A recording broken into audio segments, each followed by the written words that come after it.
guys. Hello, hello, hello. Hopefully you're all having a good one. Hello, Twitch. Hello, YouTube. And we are back again. Yeah. What's up, Tism? How you doing? How you doing? Let's go ahead and turn this music down. Man. I'm doing good. How you doing? I'm doing pretty good, bro. Not gonna lie. Doing pretty good. All right. Haven't done any of these.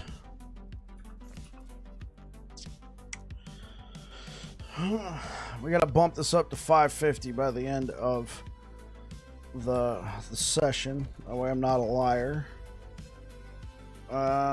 It's this. I want to complete these and then we can push the difficulty. What you up to, man? How's your build going?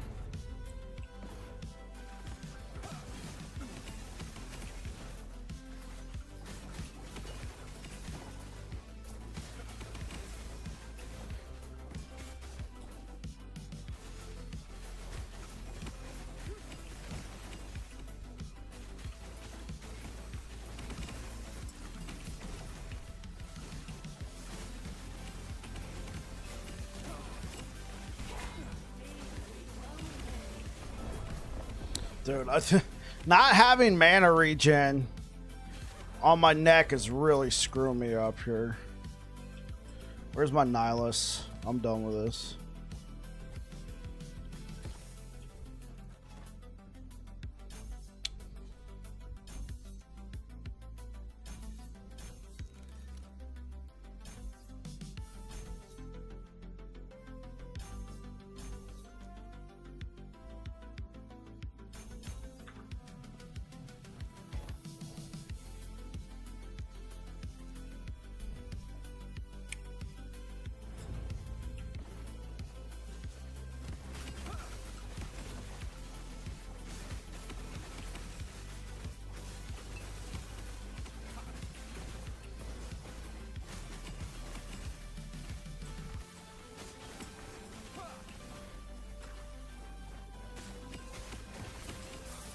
There we go. Feels a lot better.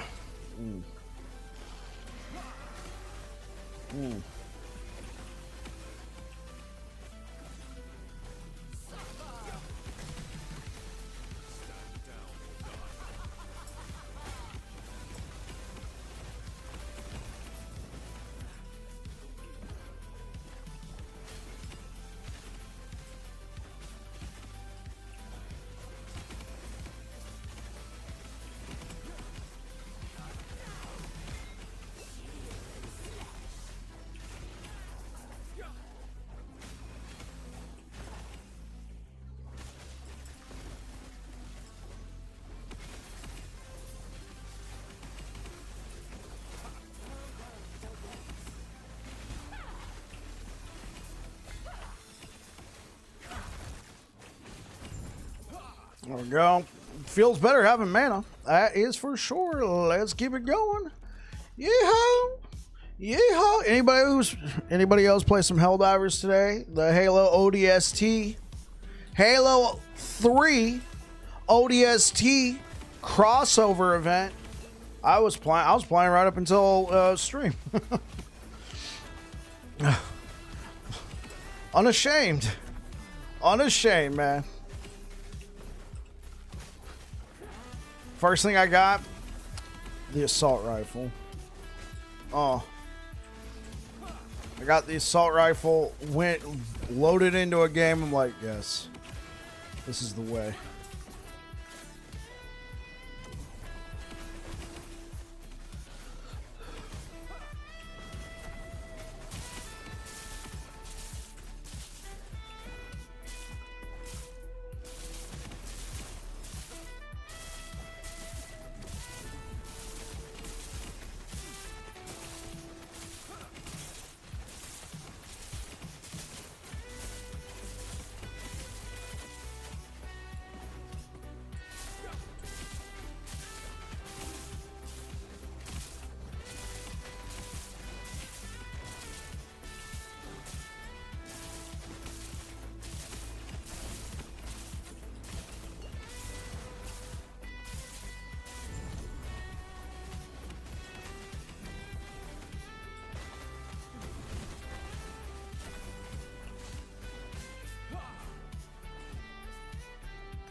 Been trying to get a decent code of the Erased Sentinel, but no luck so far.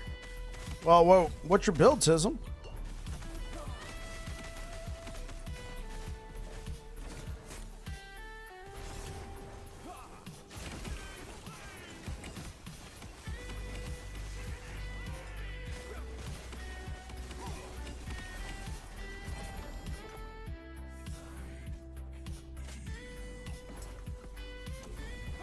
Back to basic, spin to win. Oh, okay, I got you. Yeah. That's a good relic for spin to win.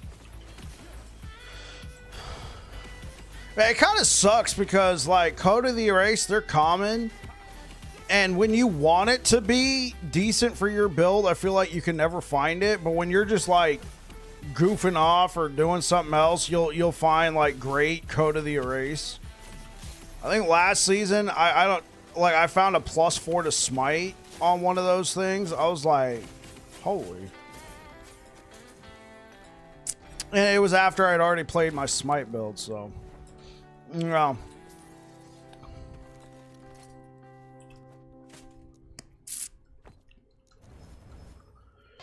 Oh man, been a little hot. Been kind of a lazy day.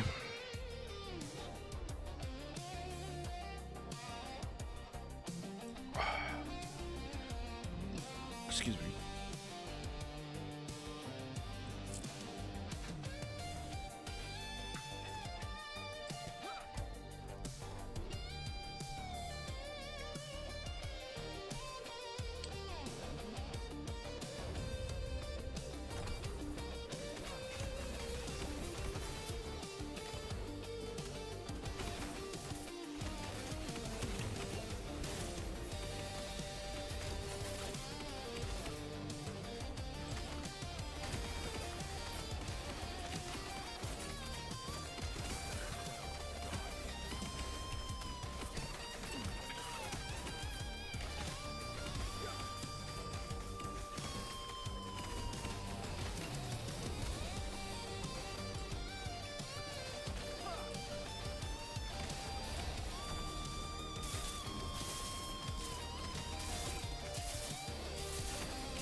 So, Tism, is the Warpath build your first build of the season, or did you do something else and now you're doing a Warpath build?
Hey, level 99, we did it.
Oh, nice.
What's up? What up, Lock Dude, bro? How's it going, man? How you liking last Epoch if you booted it up?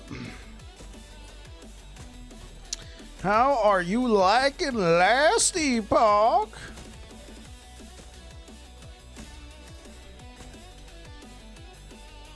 Oh, we got a pretty good roll.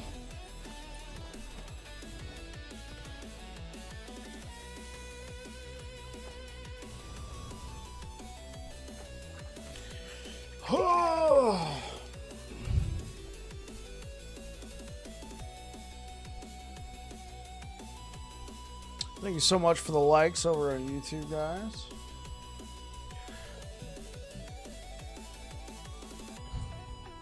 Loving it so far. Loving my Warlock to 35 today, and you made Bleed Fisher. That sounds pretty good. Yeah, Bleed Fisher sounds like a good time.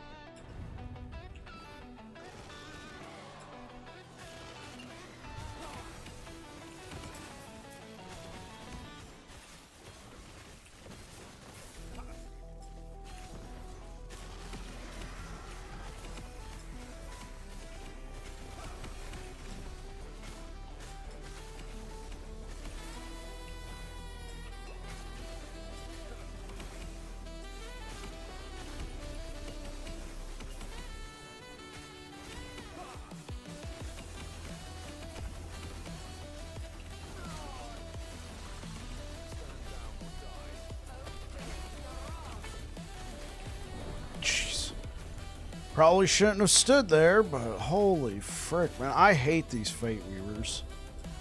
I do not like them. Bob the Builder. Yo, what's up, bro? How you doing? PoE 1 has so many cycles over the years. How far you think LE will go? You mean with like the seasons? Unsure. Unsure. I'm gonna be completely honest, Lock Dude, bro. I feel like the reception to this season, it can be summed up in one word: tepid. I don't feel like as many people came back, whether it be because of the sale to Crafton or because it's releasing so close to PoE 2. I really hope like something could be worked out there, that we're not constantly getting PoE 2 and Last Epoch right next to each other. Like if we could get like a month apart, I think that would be great. So I don't know what the combination is. I don't think as many people came back for this season as they did season 2. Season 2 was hype. Also, PoE 2 kind of had a down season. I had a down league in Dawn of the Hunt, so that helped Last Epoch. But I also think that the whole Crafton thing really kind of messed up stuff, because they didn't promote this game nearly as much this season as season 2. Obviously season 2 had been a while, but I think because of the whole Crafton thing, it took forever for them to release any trailers. And then by the time it came out, people are like, and then they come watch some streamers and they're seeing a lot of the same locations, a lot of the same monsters. It feels a little samey, except now there's dinos, a lot more dinos, and there's T-Rexes. And because EHG borrowed so much from season 3 to make season 2 even better, I think it might have hurt it in the long run. So we don't know. I feel like it might be a bit of a bum season. We shall see what the future holds. I don't think EHG is done in any sense of the imagination, but I think the next 2 or 3 seasons will be telling, right? Because we don't know if it's because of the Crafton sale that has people like, you know, taking a step back, or if it's the fact that it's so close to PoE 2 that people are taking a step back. Yeah, I am getting cycle 1.1 vibes all over again. This has the same feeling as cycle 1.1, where they released their second season. There wasn't a ton of marketing. The whole cycle name scheme kind of threw people off. They didn't know if it was a new cycle or just an update to the current cycle. It also released right next to a PoE 2 league coming out. Not in this case, not PoE 2. A new PoE 1 league, which actually turned out to be one of the best leagues that PoE ever had. So, yeah, I'm getting a lot of the same vibes. But now that they got the Crafton money, this season was already made, you know, when they were still EHG. We shall see. Love LE as a gem of a find on Steam, so my heart is with it. I got you. I'm pretty sure we're going to get at least another, you know, 8 seasons, Lock Dude, bro. I mean, I don't think we're going to run out of Crafton money just yet. So I'm going to call it. I'm going to say at least 8 seasons. That's about 2 years worth. And we'll see where the game is. I would like to say it's got a lot more life to it than that. So I'm not trying to spell doom or gloom.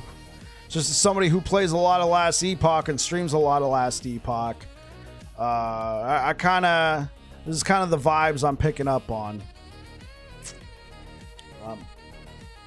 Thank you so much for the likes over on YouTube, guys. Yeah, so that's kind of the vibes I'm picking them up on for Last Epoch.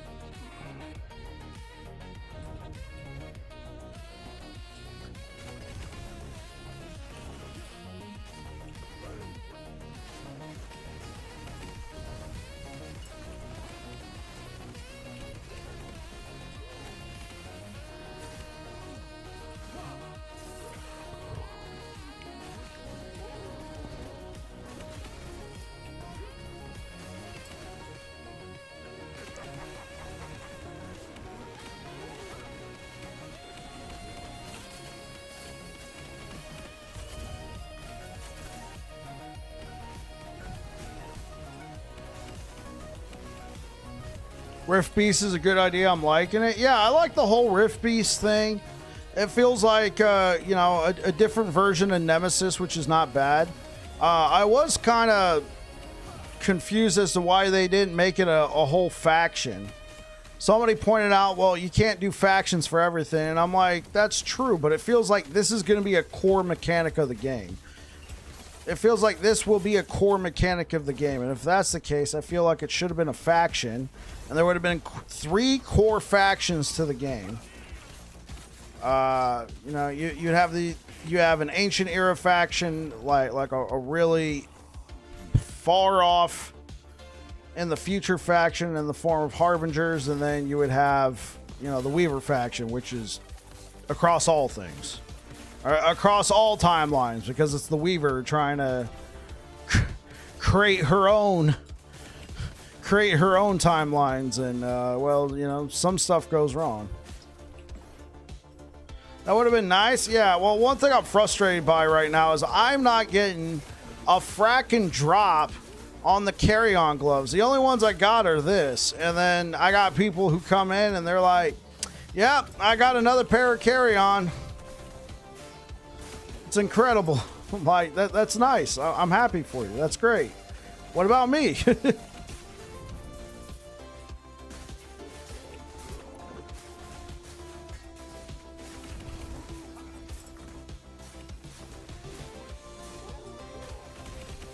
Yo, so Bob, what are you up to today over on YouTube, man?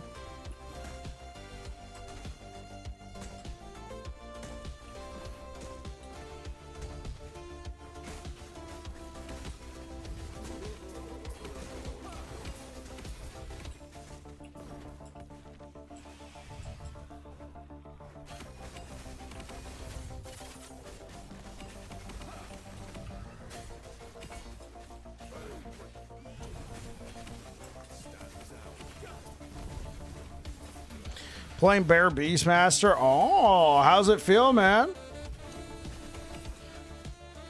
You got a little T-Rex friend to go with it?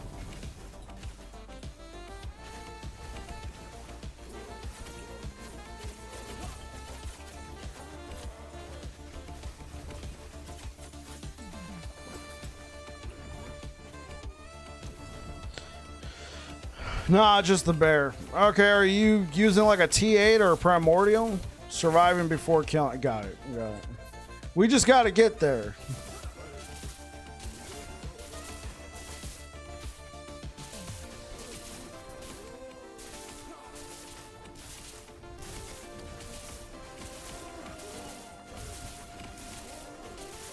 It's fun though. Yeah.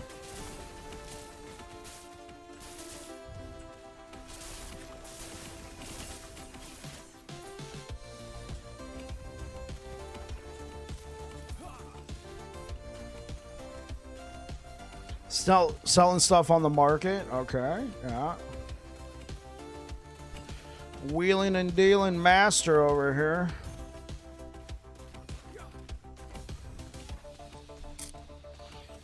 Okay, I gotta do 2 more.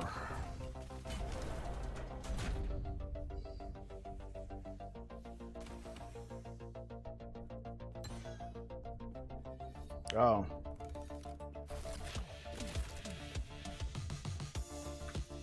My game messed up. I gotta leave.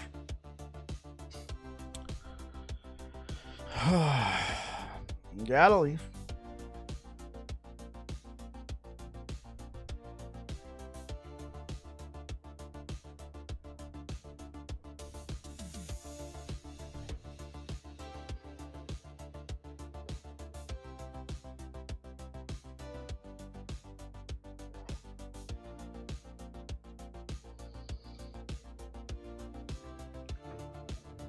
Been a long time since I got an LE65.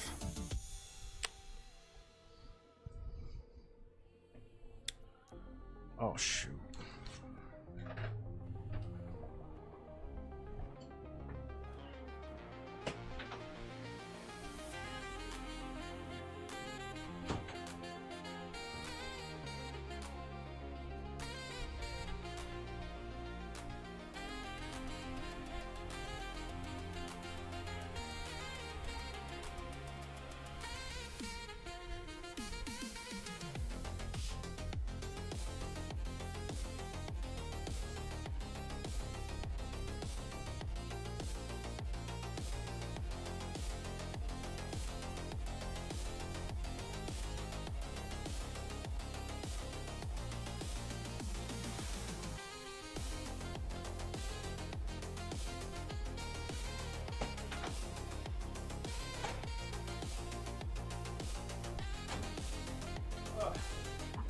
All right, I'm back, chat.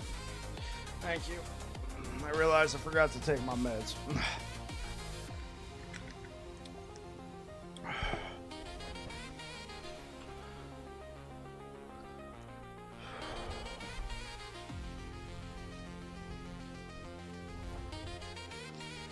There was way too many useless new items this season? Really? What was useless, Bob, if you don't mind me asking? Because the primordials were new, and you feel like those were useless?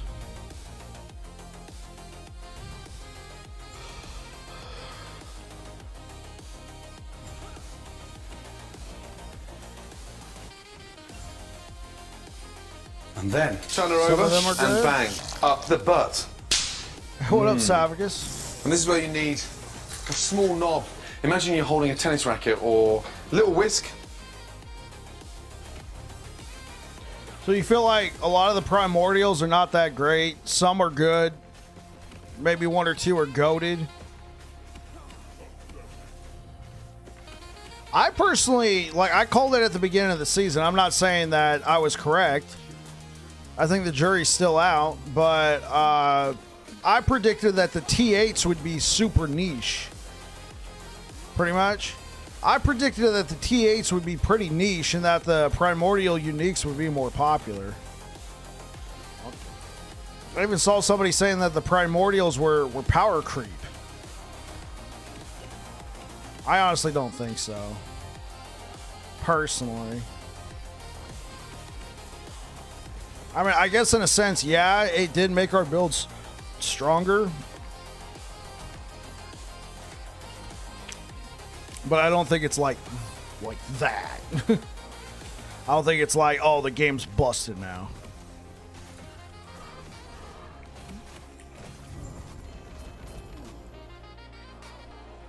And they only let us use one. Right. That's the balance. 96%? What? I had 100%. What in the F happened? Yeah, they only let us use one. I think that's fair. I think that's good. Letting us only use one.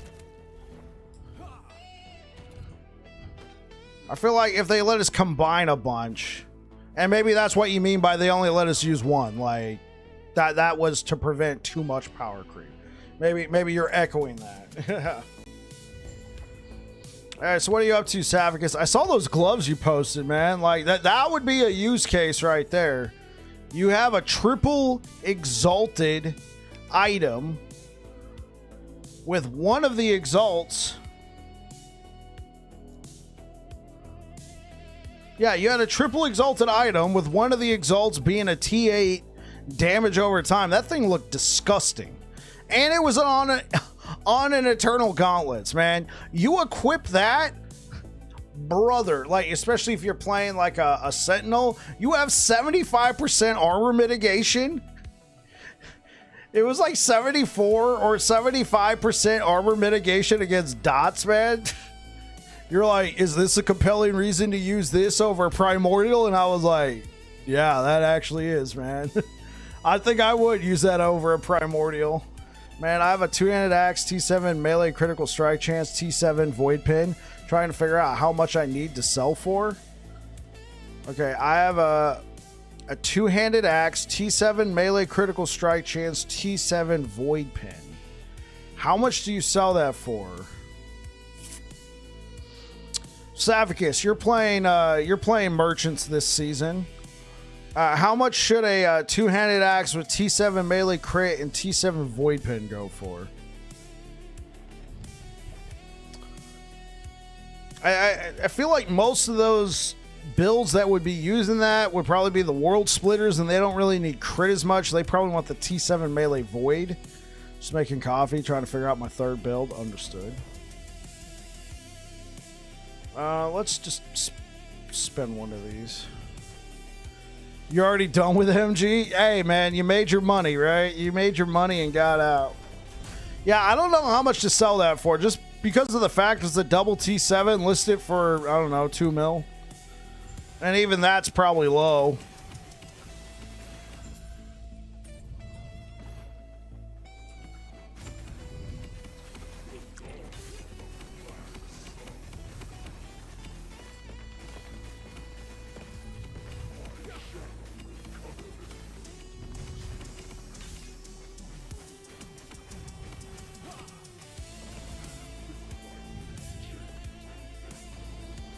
Welcome back to Circle of Fortune, Savicus.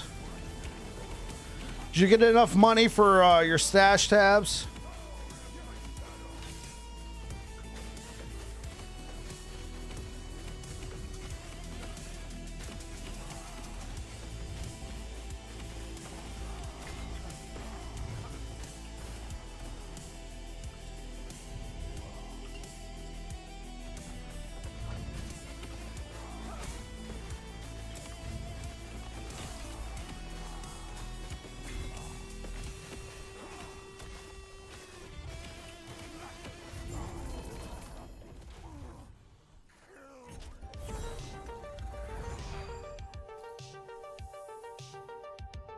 Oh, this is a good one. This is a good one. Oh, that's a good one. I have enough where I don't have to think about it. Okay, there you go.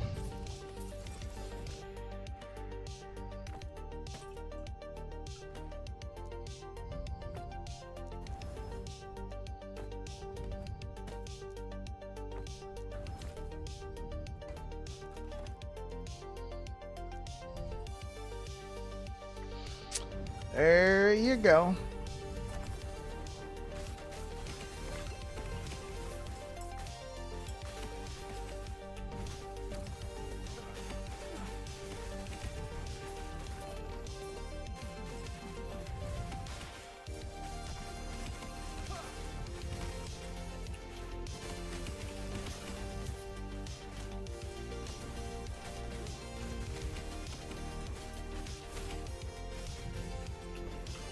Gonna say I finished Abbey Kill on Reflect Druid, 10 out of 10 build, would recommend. Okay.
What up, Simon? Hey, I'm leveling your build right now. Sentinel's so good in campaign. It feels good, man. Yeah, absolutely. I hope you like it.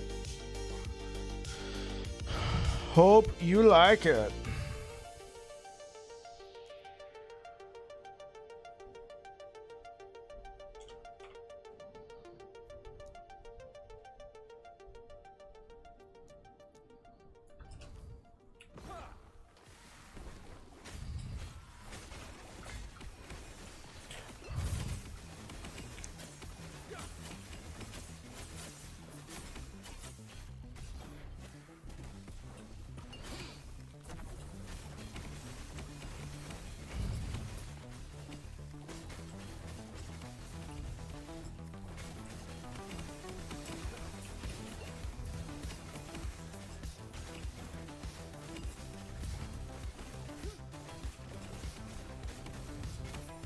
So far, so good. I even found a Smite Isle in Act 3. Dude, that's winning right there. I didn't find one until Empowers. No, I think I found one. I'm trying to think. When did I find one? I think I might be blurring my play session with the one I did. The solo character found I did a couple weeks. Like 2 weeks ago. I might be blurring the lines there. I think I might have actually found one earlier on.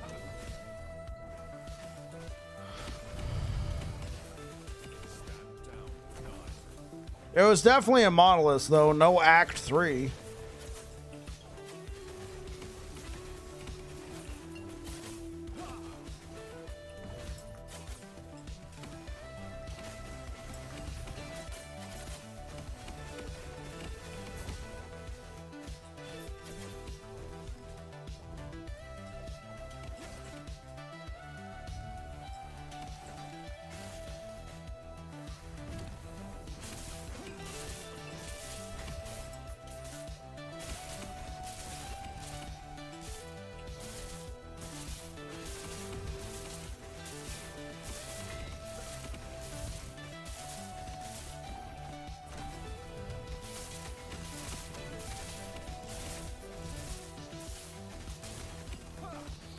Yeah, it feels really good. I'm absolutely crushing. I'm glad to hear that, man.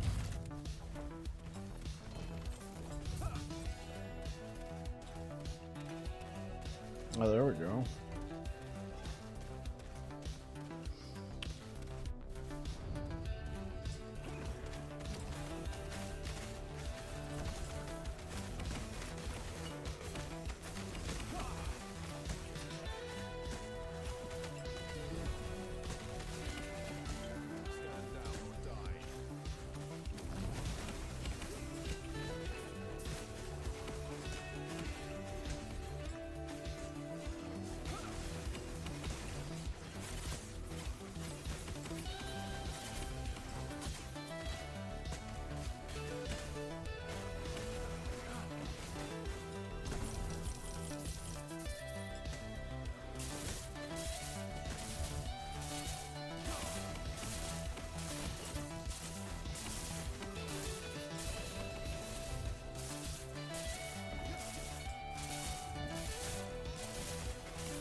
Might try Sentinel in Season 3. Is it good? Anyone play that class? Kappa?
How early can you switch to Abyssal Echoes?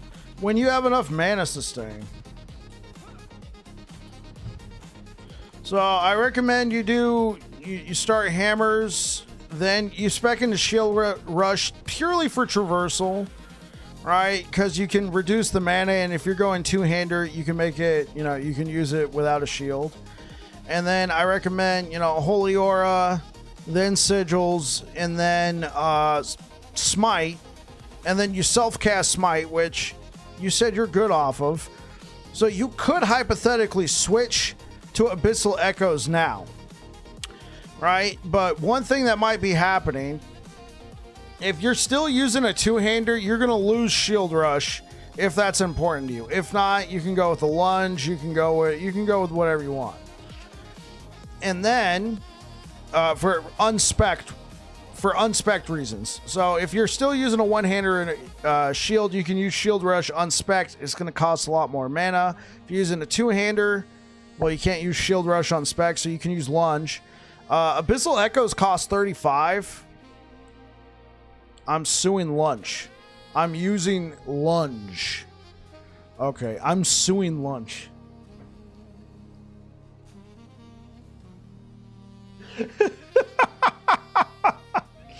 I'm suing lunch. If that wasn't a text to speech, I mean, I don't know if it was, but I'm suing lunch. Oh gosh. Suing lunch is what I know.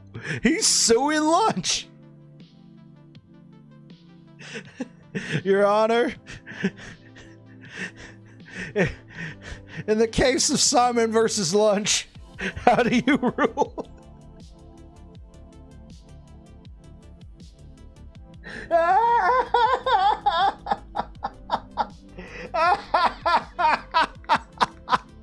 So I'm using lunge. That's what he was saying. Yeah, he's using lunge. Okay, so you're using lunge, so it doesn't matter. You can go whatever way. So here, let me show you what Abyssal Echoes. Honestly, yeah, this would be a better way if I take off Nihilus, just to give you an idea of what it would look like. You're spamming all your hammers, you're running around. It may seem like this isn't too bad, but honestly, if you're using lunge, you could probably switch to it now. I'm using unspec Shield Rush, which costs 50 mana. That was a good one. Yeah, that was. This costs 50 mana, and you don't regenerate mana. So without Nihilus, my mana regen is that thing, 23. I take that off, it goes back down to a base of 8.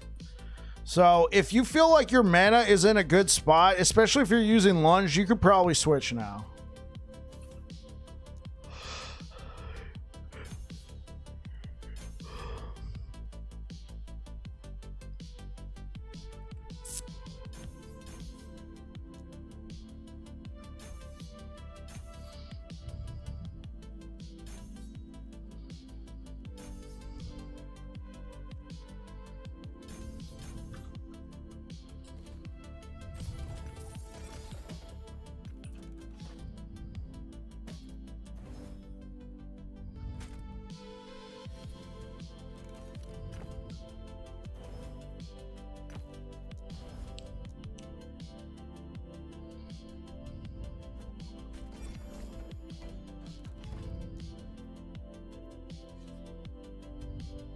Yeah, I don't need it yet anyway, the Abyssal Echoes. Yeah. I mean, because Abyssal Echoes is useful even if you're not consuming bleed stacks. Like, even if you're still doing a bunch of ignite damage, Crumbling can help. It's just that 35 mana cost. If you don't have much mana and you want to, not necessarily spam this thing, but use it often, it could really add up quick. Oh.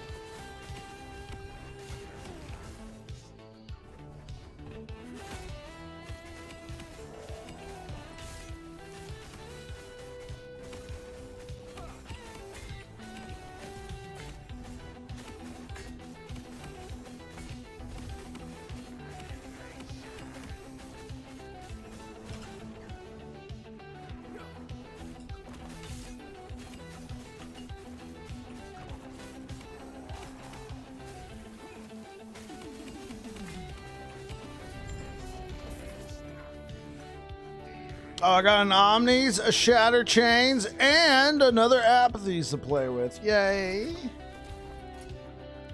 Another low Apathy. Honestly, Apathies is still very good. I like it.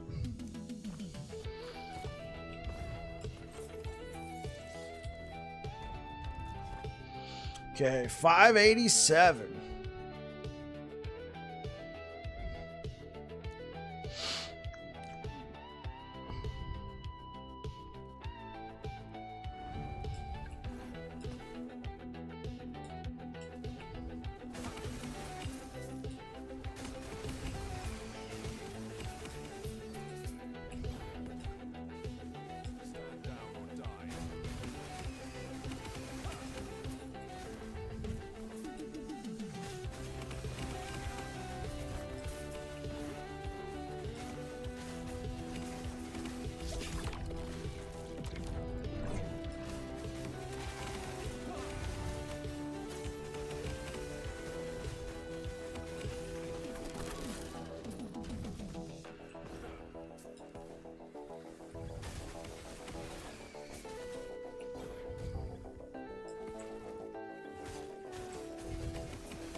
You have Abby kills on 2 characters and I haven't had a natural Shatter Chains drop yet. Yeah, I think that's like my second one, but I am Circle of Fortune, so...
Hey, what up, iFlip? How's it going, man?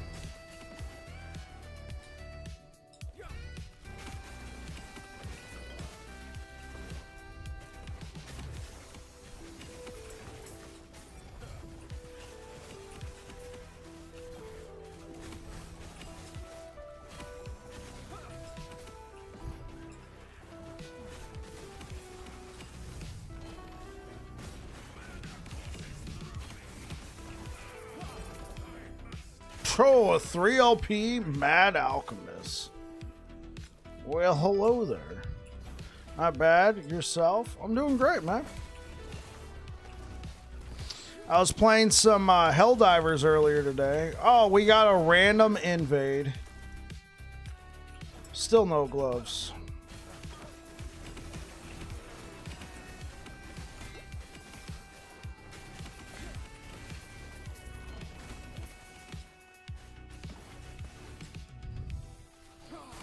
Who's Ursel? You know, Urkel. Ursel Urkel.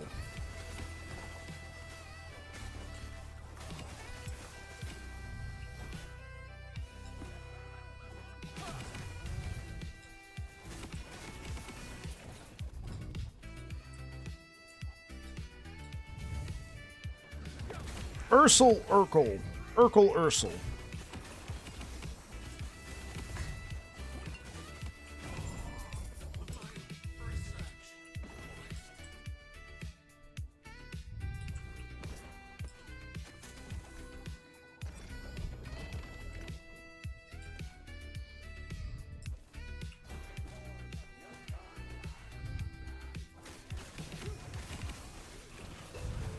I need a caster Divine Bolts Paladin build.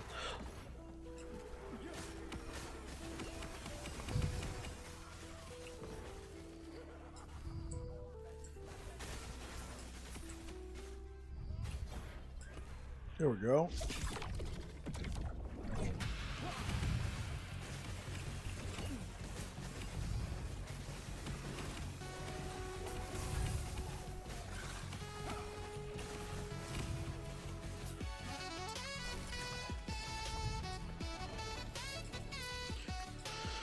Alright. I want to change up the Weaver tree just a tad because I'm kind of tired of the Nesting Grove meta. I kind of want to turn off my brain, so I'm going to throw in Rampant Coast. And if it spawns one, awesome. We'll obviously use whatever Nesting Grove's in there. How useful does Carrion actually feel in terms of explosion? In terms of explosions, I don't even notice them.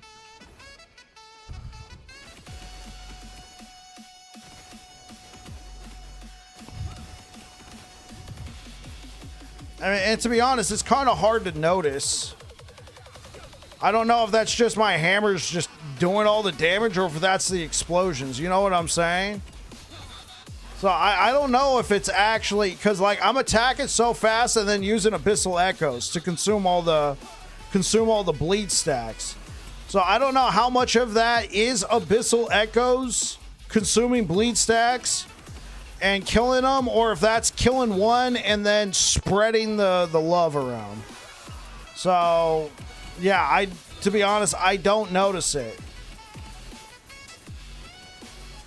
It could be doing work.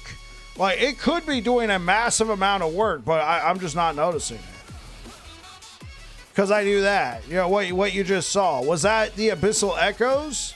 Or was that the Abyssal Echoes killing one enemy and then that enemy exploding and killing everything else around it? You know, it's the chicken or the egg, right? What came first?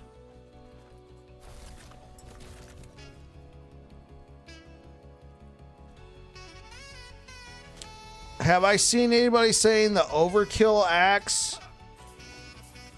Hold up. I want to make sure we're talking about the same axe.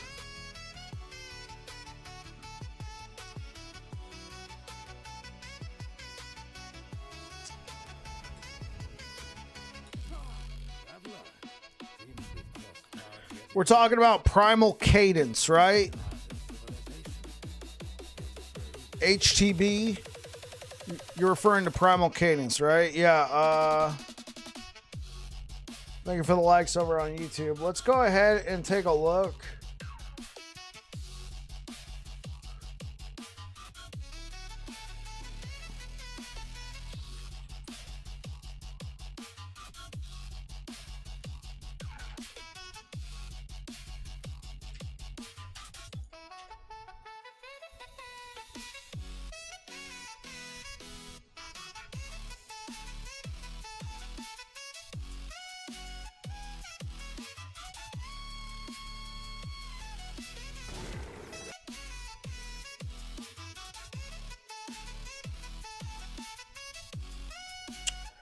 Volca over at Maxroll put out a build guide using it. So HTB, that is for you.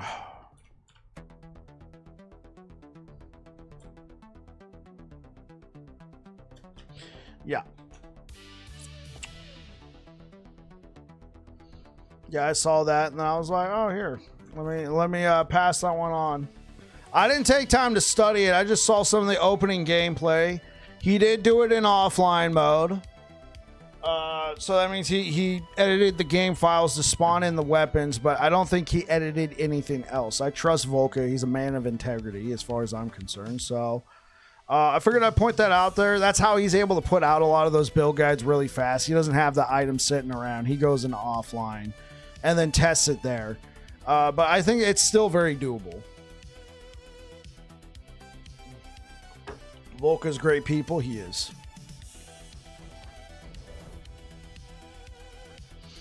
What's up, Reef? I don't think the sounds like a good plan to me. Oh, you guys are talking.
What's the next build bike? It's gonna be a Void Knight Rive. I put out two planners before the season. One was for a Rive build and one was for this build. Found a 2 LP Carrions yesterday. Was looking at them, cool, but I don't play bleed builds. You just gotta rub it in my face, don't you, Saphicus? Everybody's gotta rub it in my face. Everybody has found Carrions except for me. Except for my one pity drop from the game. Kidding me.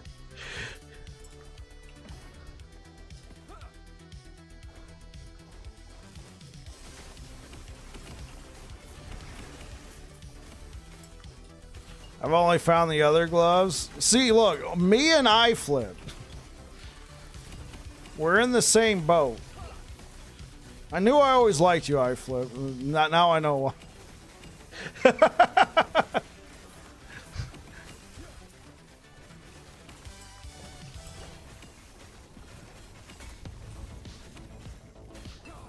found the knowledge glove? You found 2.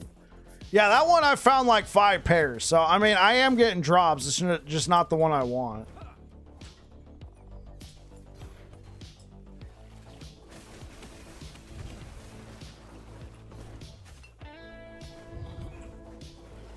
You're farming with a friend right now? Well, what level of corruption are you guys doing? What builds are you playing?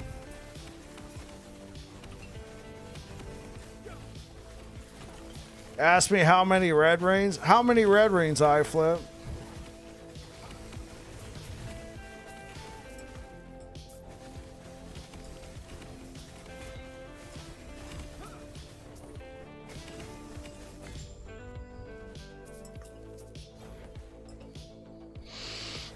Ugh. 13? Wait, you found 13 red rings in season?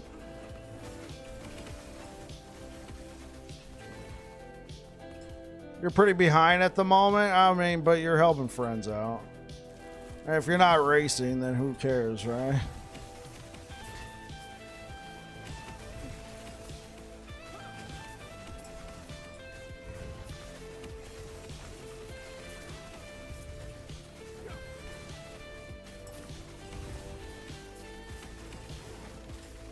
Imprint is back top pre-nerf. Yeah, I guess I'd have to start looking for some rings first. Last season, I found one really early. I found a red ring super early, and I imprinted that BZ.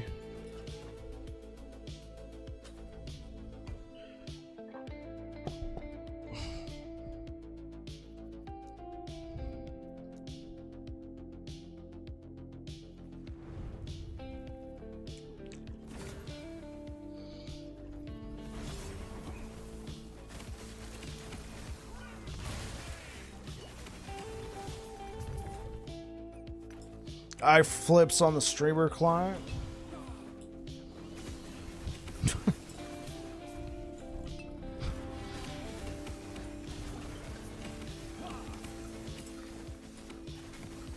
Streamer client.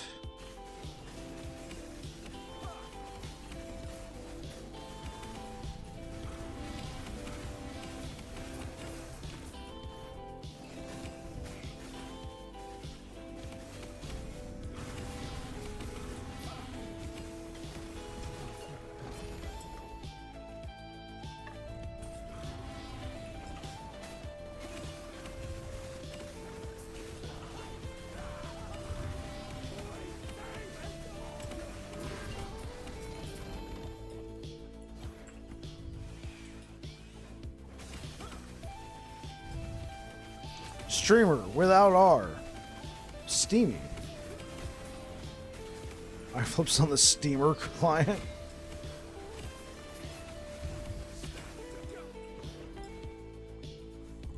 Everybody can chat. You mentioned earlier you want to play VK Rive. Is there also bleed related or even void? Okay. Hey, what up, kiddo? Kiddo RPG, hey Bike and Chat, you mentioned earlier you want to play a VK Rive. Is this also a bleed related build or a void? It'll be a void damage build. It will not be bleed.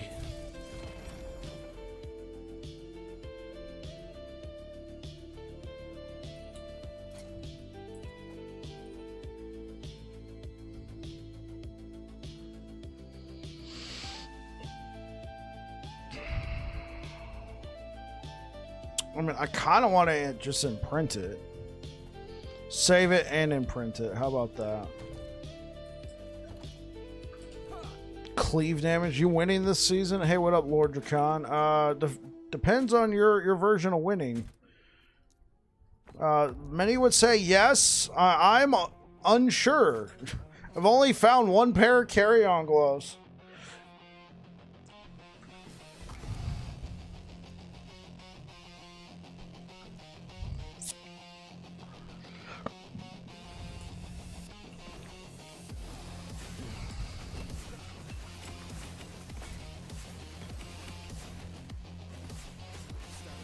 Having fun is winning. Then yes, I am winning.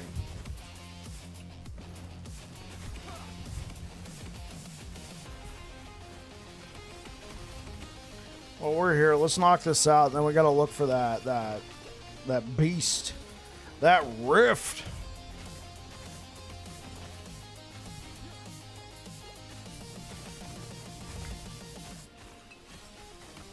Good to hear. What about you, Lord Dracan? Are you winning? Are you a winner?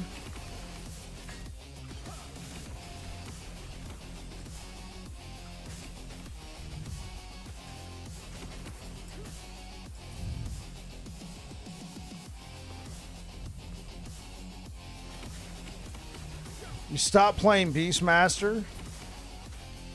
Yeah, I feel like with Beastmaster, either you run out there and you do some damage and it's cool, or you play a minion build, which is cool, but then you run around and you're a chaperone.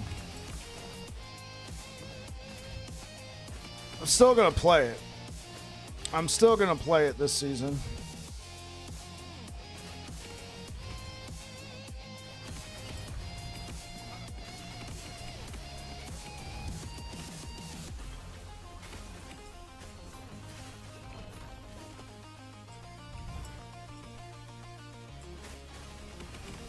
Come on, where is the beast?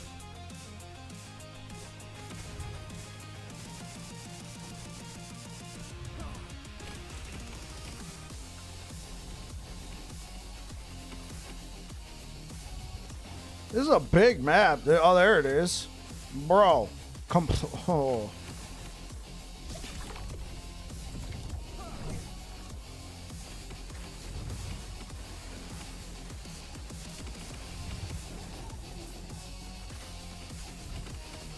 Would you mind explaining the nesting grove strat you were talking about earlier? Absolutely. So,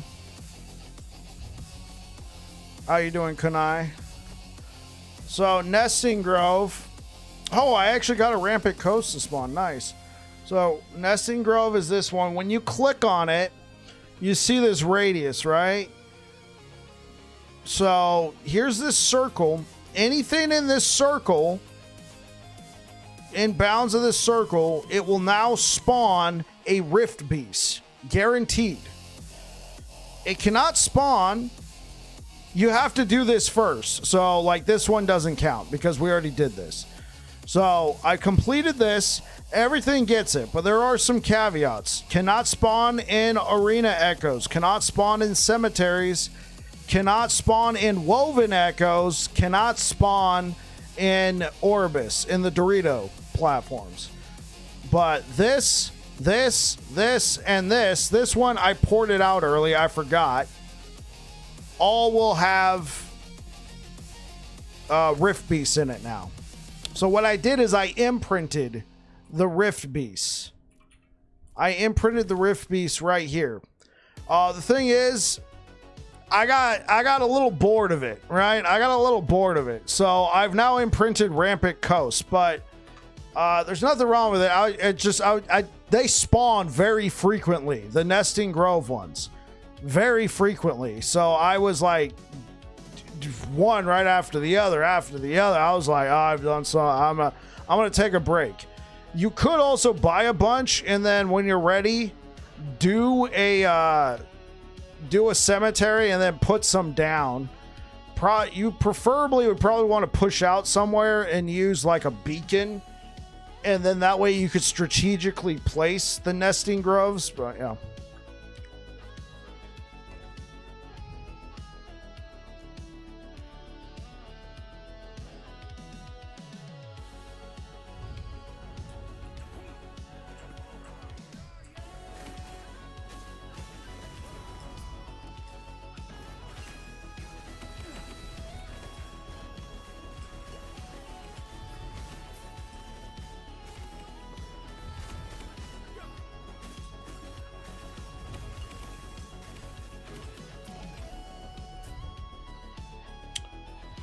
Let's take a look. I don't think I have Bashing of Honor.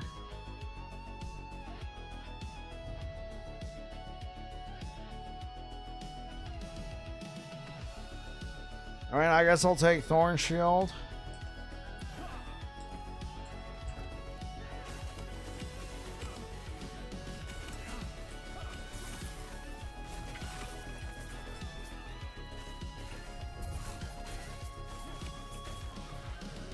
I do like Storm Crows. My next minions will be frogs. I'm being salty about it. I just need to farm more gear.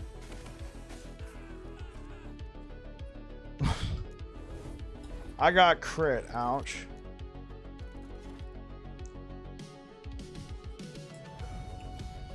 I was reading chat. No.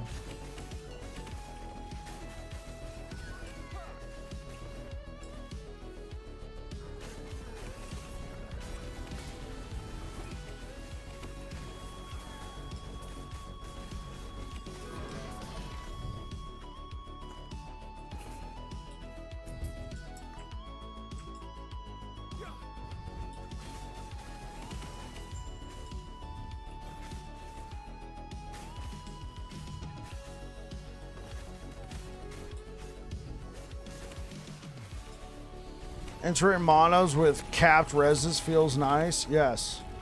Welcome to the Paladin way, my friend.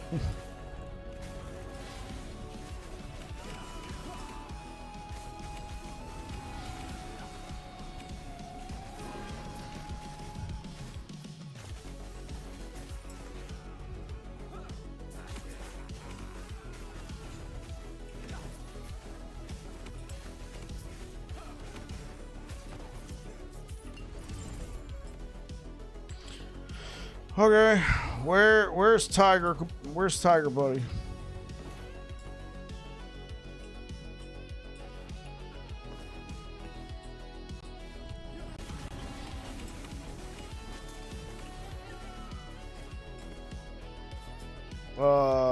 Did it not spawn one? Am I outside of the radius? Is it because I died?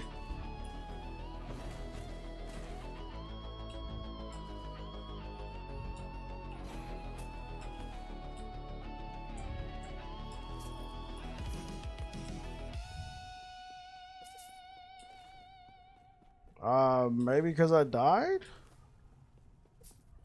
I don't think there's anything back down here. I've played this Echo so many times. These don't lead anywhere. They're all blocked off. Dude, it should have guaranteed spawn one. Yeah. No, that corner doesn't lead anywhere. I guess it goes away if you die? Ah, it should have spawned one.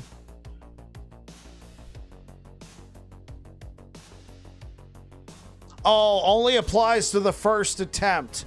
So don't die. Don't do what I did.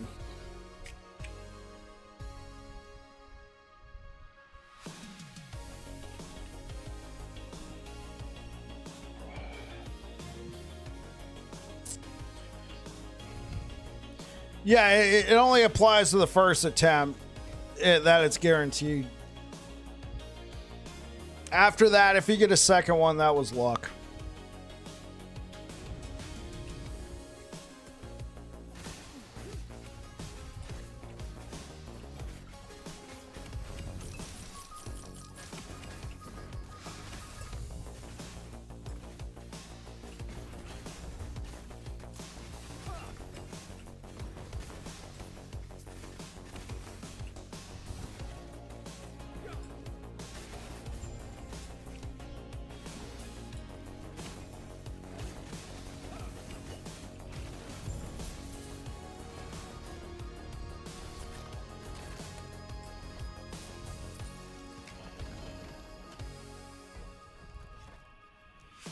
Oh my gosh.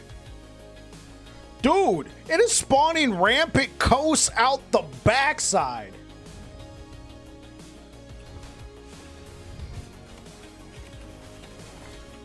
Oh.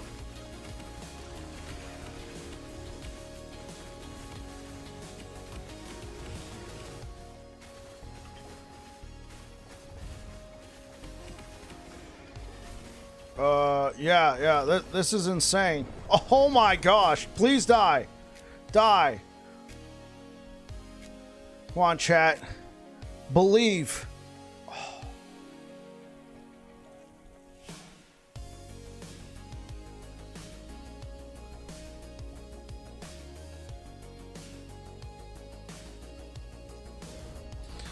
Mob damage is bugged. Yeah. I mean, you don't say. Dude bit me for more than my max health.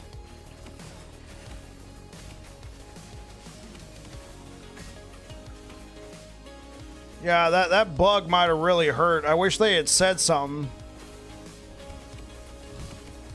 In a...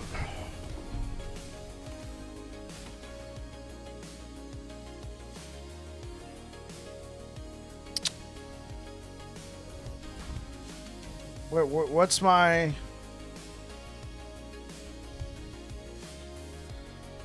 Maybe this wasn't such a good idea.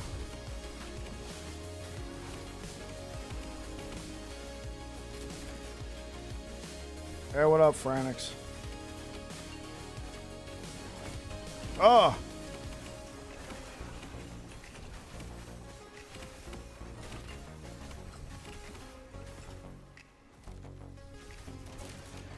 Oh my gosh.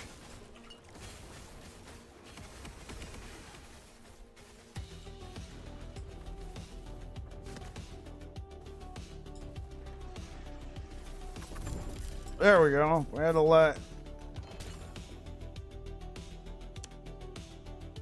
That is so messed up. It drops an amulet and it's not one of the... It's not one of the Ubers.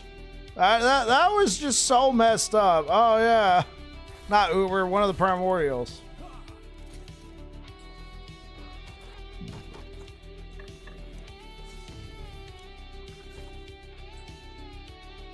What is overkill damage?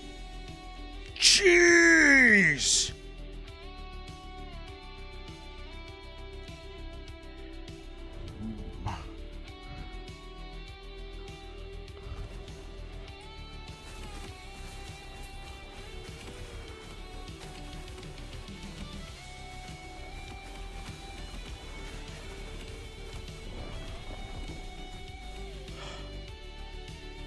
What did I get damaged by?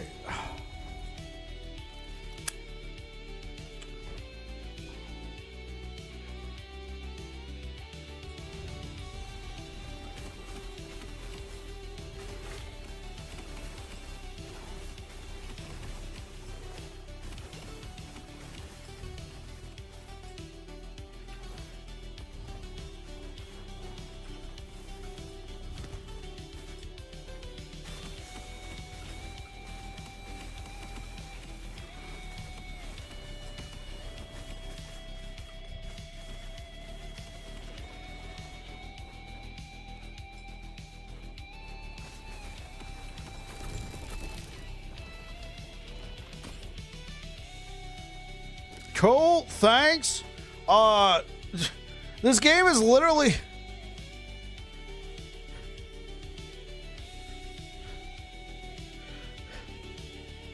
It's literally giving me everything but the uniques. What's overkill damage? The damage that you took that went over your maximum health.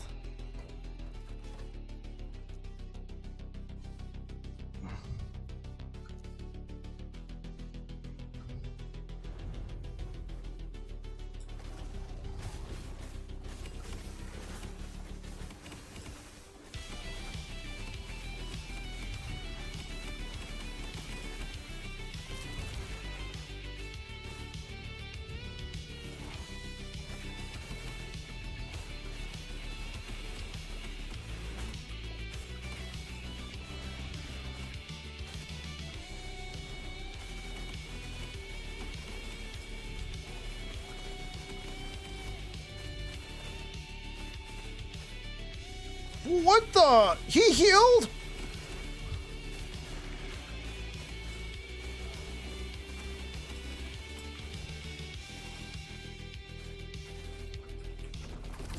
There we go. I didn't die this time. Give me the unique.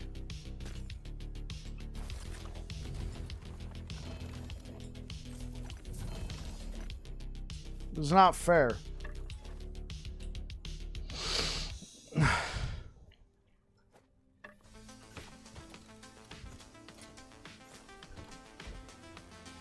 Dude, this was the way. This was the truth, chat.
Oh my gosh.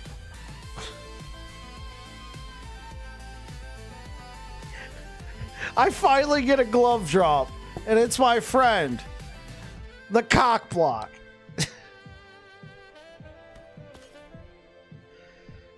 Hey, can you kill Aberoth in Corruption 534? Well, Aberoth doesn't have... So, Shatter Road, Aberoth doesn't technically... He has no corruption scaling. He just has a static difficulty. If you're able to do Corruption 534, you could probably kill Aberoth. Now, if you're talking about on... So, are you talking about Uber Aberoth? Harbinger of Destruction?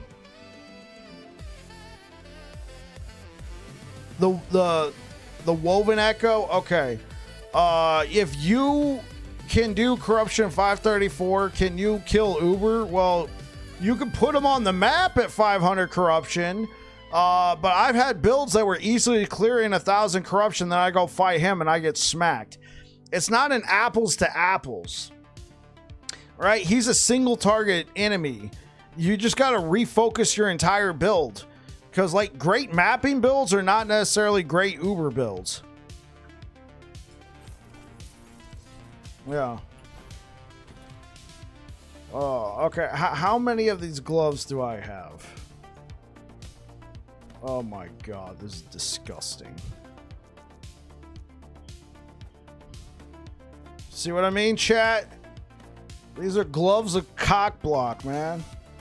And I haven't even gotten one with LP yet. This is so unfair. Now, what I do have is one of these. I thought I could do it, so I put 5 on the map. They're pretty tough.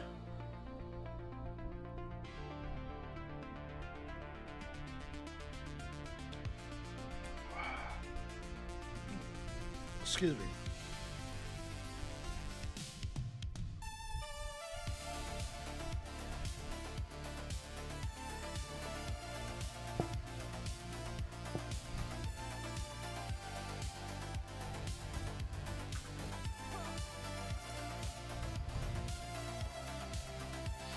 All right, here we go.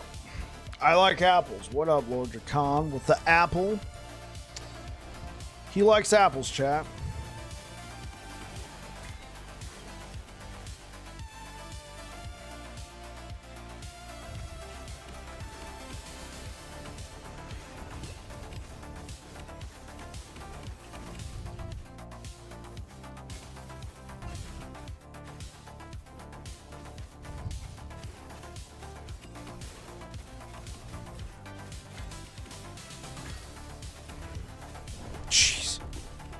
I love lamp.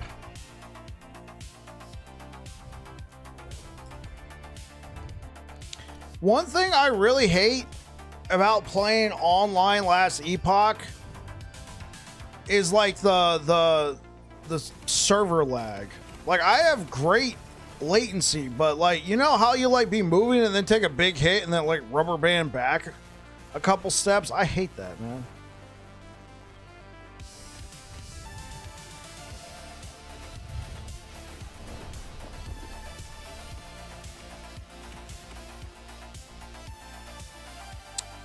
I literally had 0 chance of surviving that. I guess unless I blocked it, but I don't have a 100% block chance.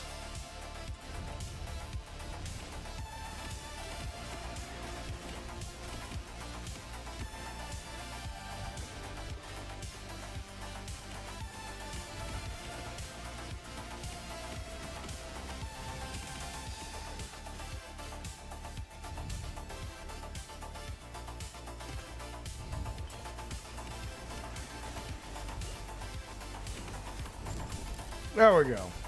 Gloves?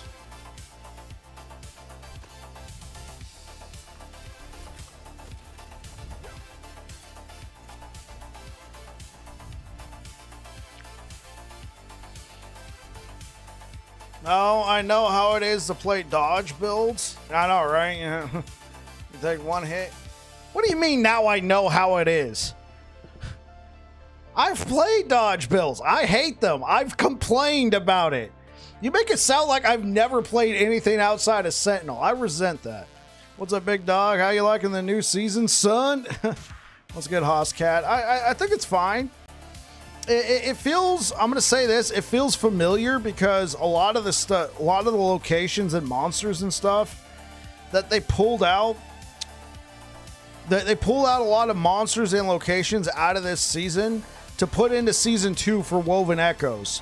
So when I played chapter 10, I'm like, I've seen that before, that looks familiar. You know, it's still a good season. I wish they made the whole primordial thing, like, I wish they made it its own faction, and then that's it. You have 3. Yeah, I play other classes, right? Then that's it. You have 3 core factions to last Epoch. It'd be the primordial faction, the Weaver faction, and the Forgotten Knights faction. Boom, there you go. But maybe EHG has other plans. Other than that, I think it's fine. I definitely think it's fine. Definitely a lighter season, but we kind of knew that ahead of time when they said they pulled stuff out of season 3 to help season 2. I think the hope was that they would have been able to, you know, replace that, since it was like a 9-month season. Since it was a 9 months for season 2. I think that was the thought, that maybe since they're pulling stuff out of season 3, they're going to replace season 3 with new content because it's such a long season.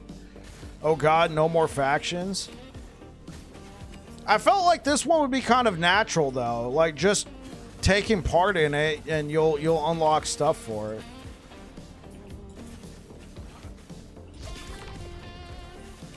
I know not everybody agrees with me about the whole faction thing, but I personally think it could have been a faction, but I have been told, no, we don't need more factions, and I respect that opinion.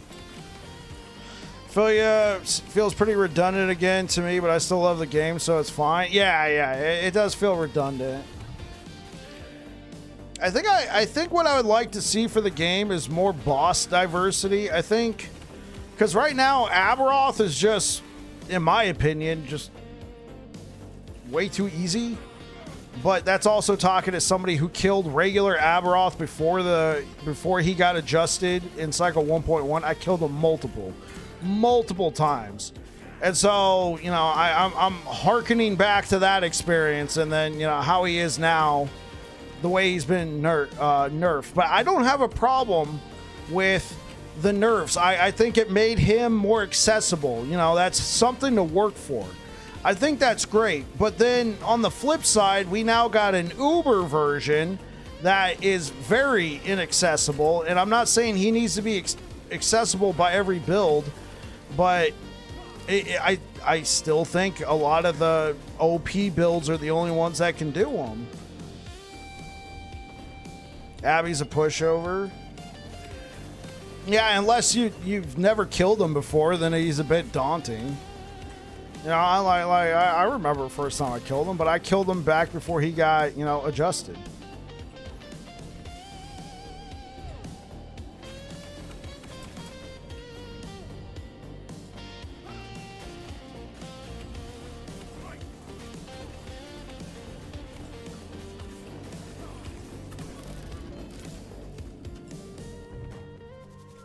Drops rare rooms. Give me that. Give me those runes of creation, baby.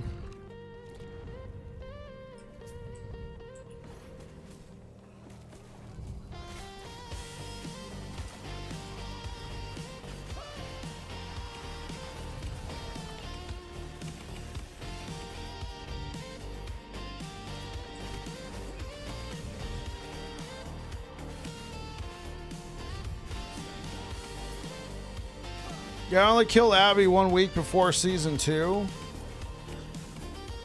Okay, yeah, but you got to experience what he was before, right? You got to experience what he was before. And so seeing him now, yeah, he's a bit of a pushover. I'm still glad they made the change. It's just they didn't really replace his previous difficulty with anything else. They just released a much harder version of Aberoth that, I mean, it's fine, it's cool, but I personally don't like it. Though, to be fair, bosses are not really my thing. Maybe they would be if we had more variety. I generally prefer mapping. So maybe I shouldn't be asking for more bosses and then say bosses aren't really my thing. Like a 3 to 5 boss gap? Yeah, yeah.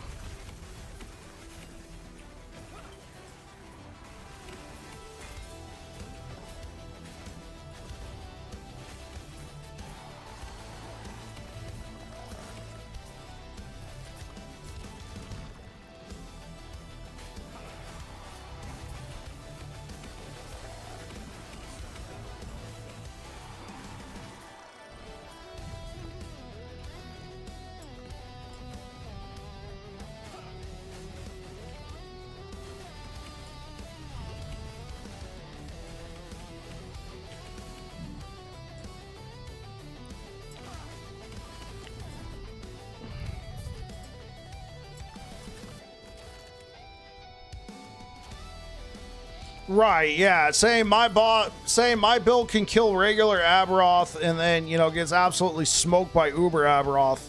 I feel like at the moment is not saying anything. You could throw in T4 Jura, but I mean, if they ever implemented my idea for the dungeon rework, then yeah, maybe you could say, well, this is a 5-floor T4 Jura.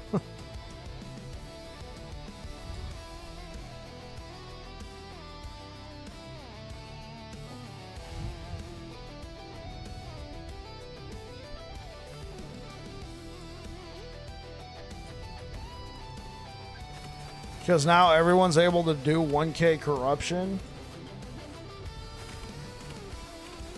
I mean, I understand what you're saying. Yeah, a lot more builds can do 1K corruption. A lot more builds can kill Aberoth. Most builds can. There's probably a couple builds that can't. They're great for leveling, but not really Aberoth viable nonetheless. I doubt many do. All right, what's up, bro? How's it going?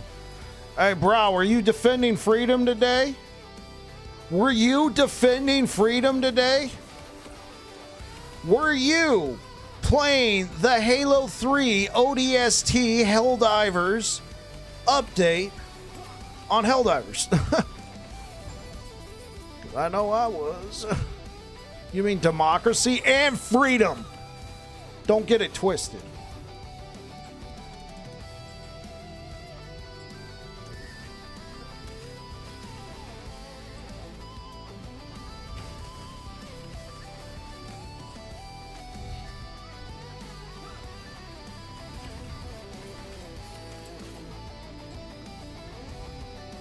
Not today, I was fixing the PC.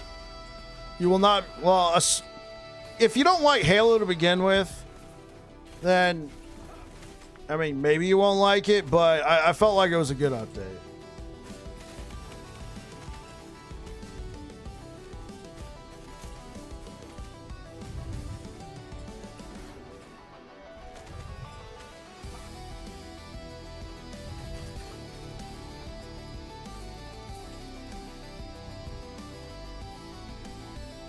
Yeah, I don't know what happened here, but this was insane. Just the sheer amount of stuff they summoned. Ratio's way off. We have no measurement. I'm going to be a hater. Uber Aberoth is a terrible boss. The design is just how much AoE ability spam can we fill the screen with. His time smash, perfect. I want more stuff like that. As it sits, he's just a defense test. That's what I've always been saying in any game. Difficulty isn't making it terrible to fight or slapping 1 million HP or damage on a boss. Give me fun mechanics. And I felt like regular Aberoth before had fun mechanics. Like if you can master the mechanics, there was a lot more builds that can take him out. Like before the change. So maybe if they had like a medium Aberoth, that would be fine, but I don't know if they're gonna do that.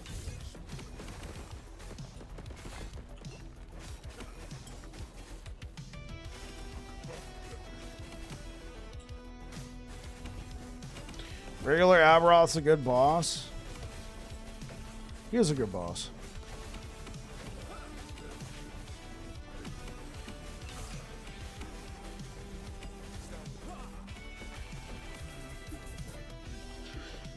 I don't know. I'd say Uber Aberoth is a defense test. I've seen Uber Abby speed runs and they just go full ZHP max DPS.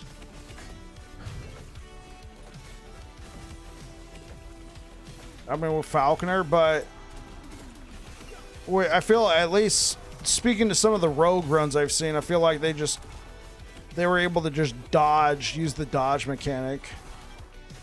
But I'm sure that there's some builds that can absolutely blitz him. Abby's a good boy. Who's a good boy? Of course, 2 Harbinger fights in front of Abby is cringe, but that's the EHG way.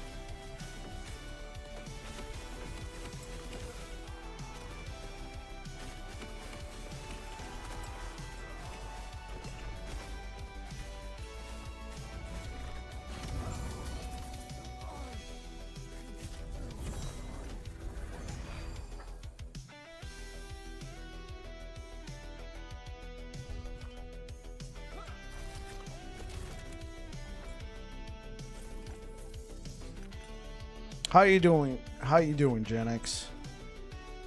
I'm sitting here having a good time. That's what I'm talking about, bro.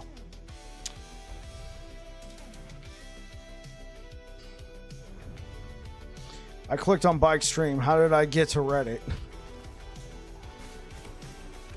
Sometimes we have discussions here. The HG way, take out some quality of life and sprinkle in some cringe. Oh my gosh. Saphicus, you didn't. We're all part of the echo chamber. Oh, come on. It dropped an amulet.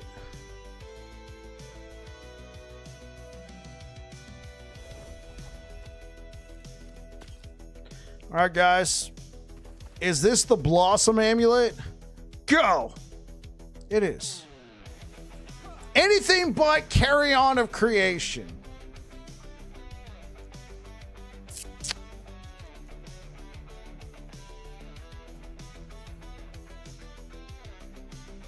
I will say, I have found more primordials since slotting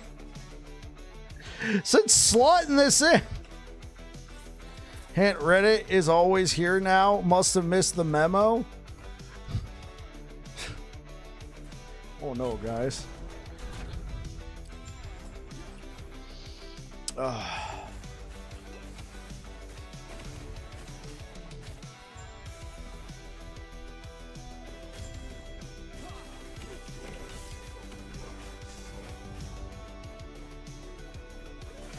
Oh, you're salty about prophecies?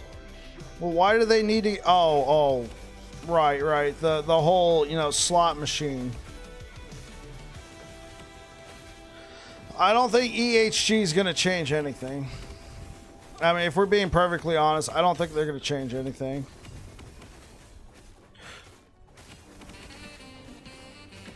I think they want a bit of a favor sync when it comes to Circle of Fortune.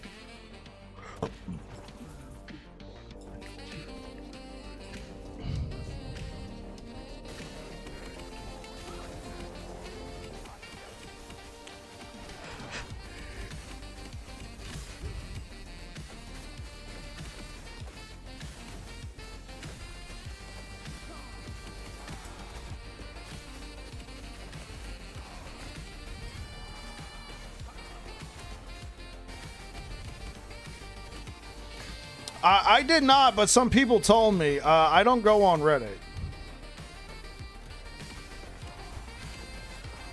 Every time I find out about EHG posted something on Reddit, it's from one of you guys.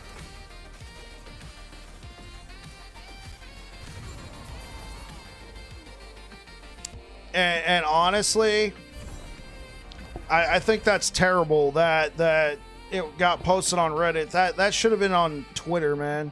That should have been, well, I'd say that should have been posted in Discord, but I wouldn't have seen that either, unless it's in the creator Discord.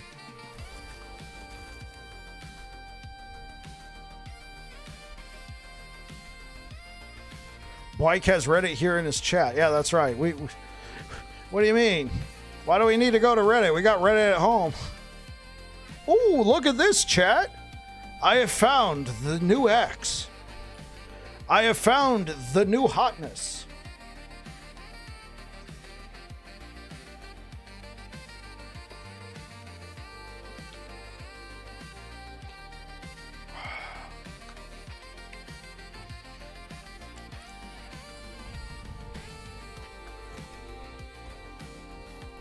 I think this has to be bugged, man.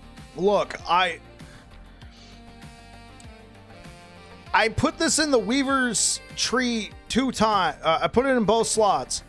And almost immediately, look, 1, 2, 3, 4, 5, 6, 7, 8, 9.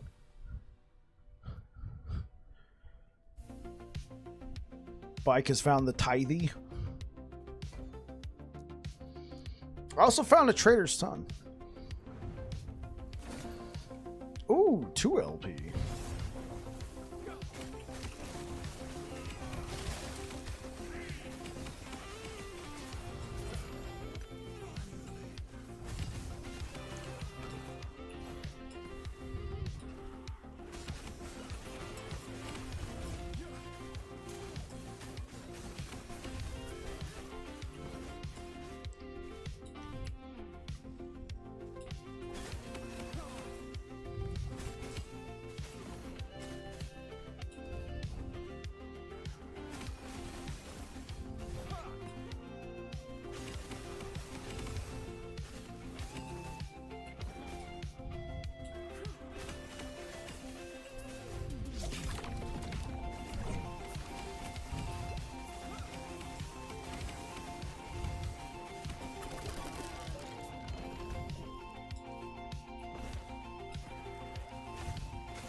Check. Okay, we're doing good on weapons. Accessories are doing good. Helmet, body armor, boots. Let's add another boots tab.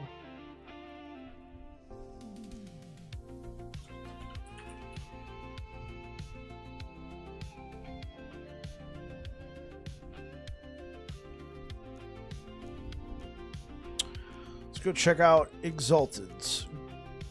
What in the world? I wish we could click and drag from here instead of having to do this.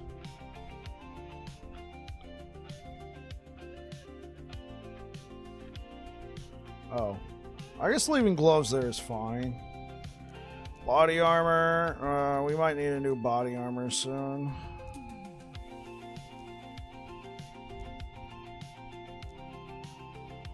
Weapons will be fine. Let's throw on another body armor.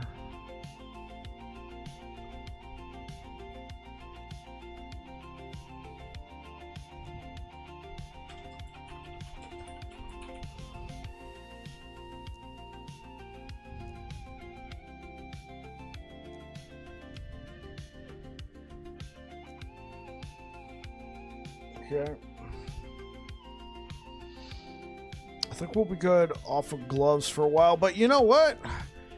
In the spirit of generosity,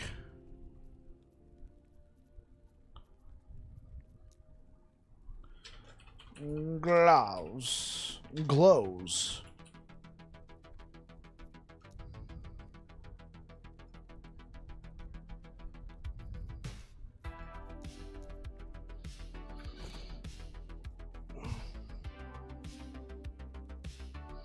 Have you noticed any drop rate changes for Exalteds? I haven't been finding as many T7s as I used to. I was getting a lot of T6s. It could be I haven't done a lot of prophecies since maxing out Circle of Fortune. Like, I got 200k favors, so.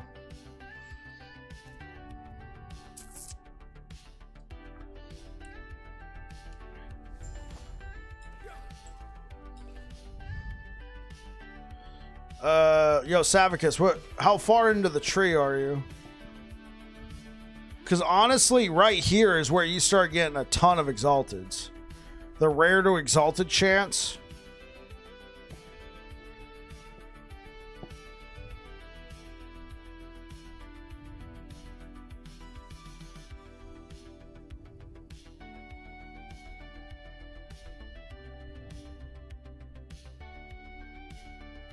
You're right, R9. Okay, so you're almost there. I mean, obviously these two, but this one, changing all those rares into Exalteds are pretty nuts.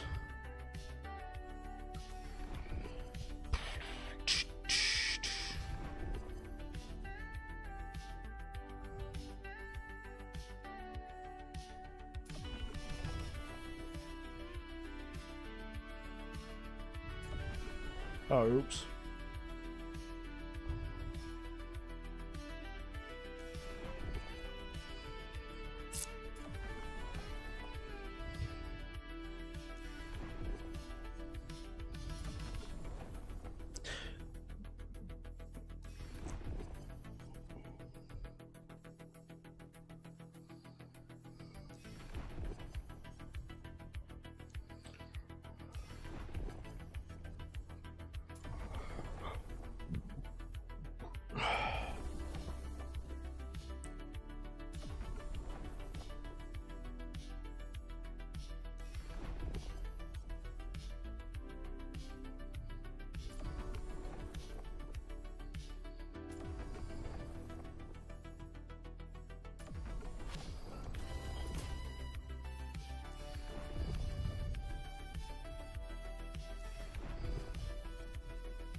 Very fun and engaging, chat. I love rolling prophecies, man. I need to get my fix every day. Oh.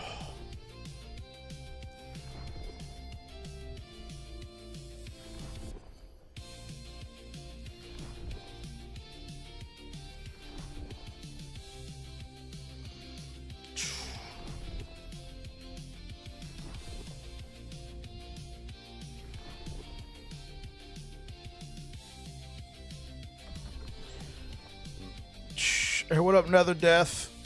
Okay, what's happening? Hey, what up, Telron? How are things? Things are going all right. Today, we fight for freedom and democracy. And Helldivers 2 with the Halo 3 ODST crossover. Obviously, I'm playing Last Epoch right now, but I was playing that earlier, at least. I have saved tons of money on sleep aid pills when I started rolling.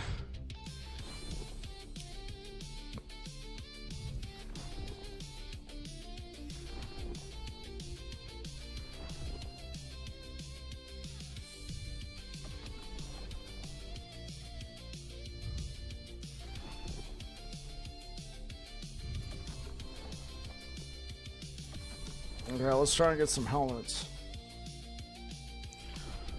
Helmets?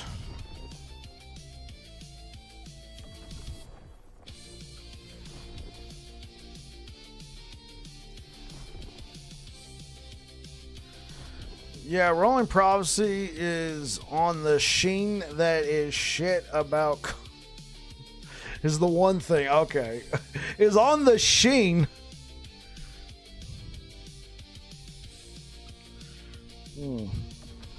Lich is starting out slow, gets hammered like a truck. Beastmaster just owns the world. That's been the consensus. Can't type today.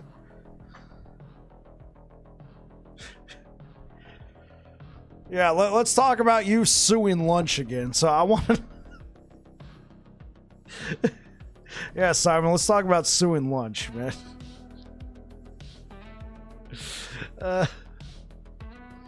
Okay, I'm gonna stop now.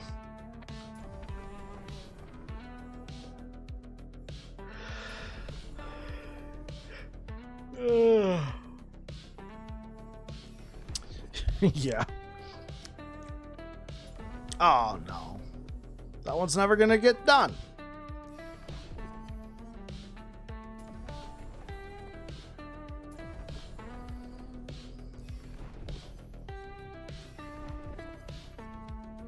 Oh.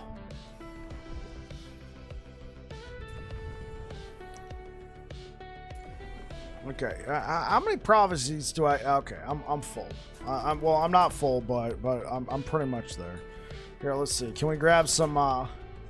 We can grab some idle prophecies. We want large and in charge. Sure, I'll take adorned. We want large.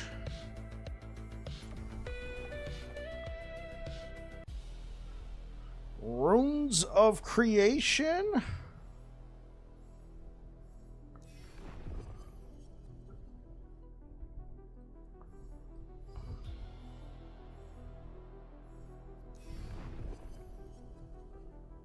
If I can only stay and reperform at all times, that would be great.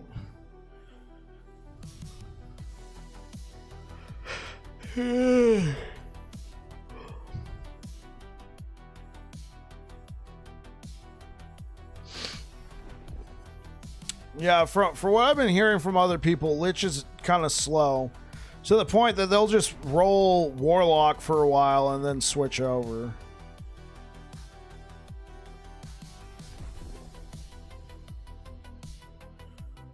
Oh, cool.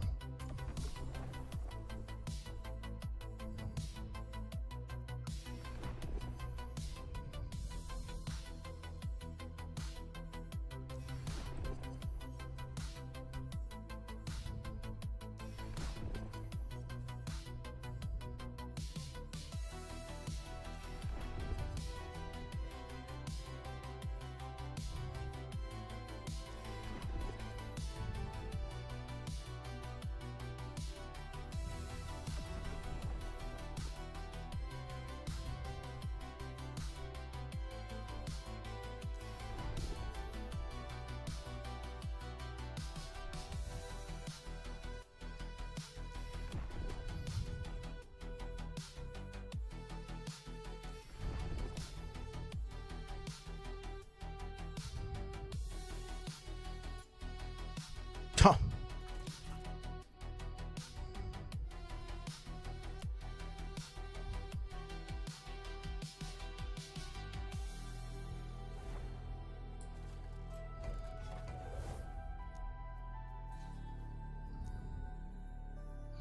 Here we go, chat. Welcome back to Hunting with Bike.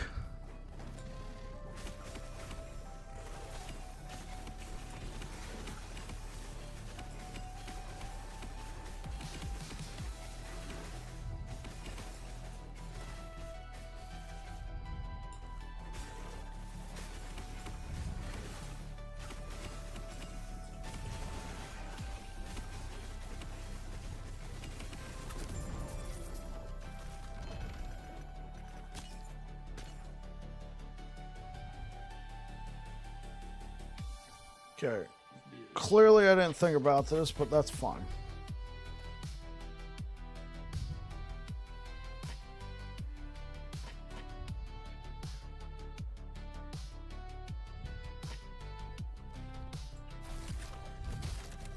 I wanted to watch more prophecy rerolling. Sorry, Saphicus.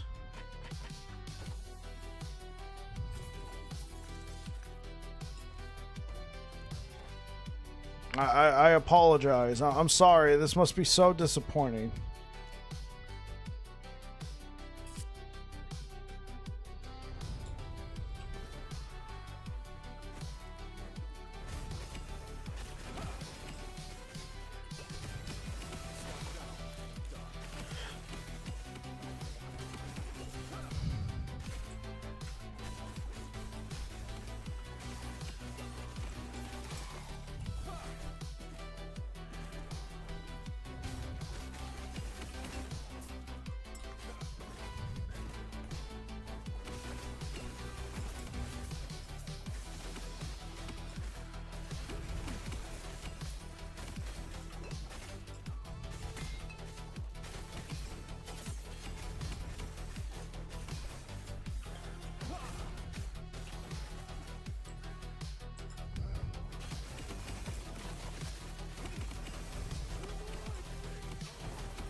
Well, hello there.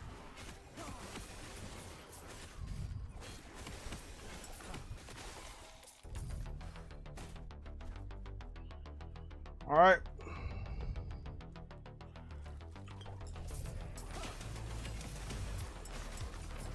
You just got the squirrel helm? Excellent. I got one yesterday as well.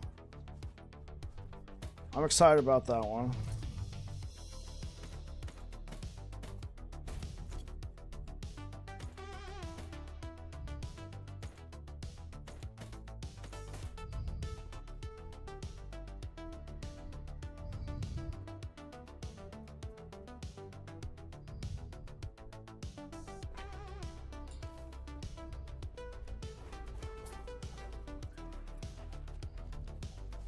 Ellie needs something beyond corruption pushing, and then it'll be goated. Yeah, so, like, I mean, I agree with you. I don't know what that other thing is. I will say this. I do feel like corruption pushing is what has kept Ellie alive. Right? You know, during the downtrodden periods of time, you'll look and see, like, 3,000 people at any given moment playing, according to Steam charts, playing Last Epoch online. Some of those are new players or people who play very casually, but a lot of those people are the blasters who like to try and take a build and push it as far as possible. I feel like those are the people who, you know, kept the lights on, in my opinion. So corruption pushing in the game. If there was something else, yeah, because not everybody likes corruption pushing. I mean, me personally, I like the build diversity in the game. Yo, what's up, Blue Beyond?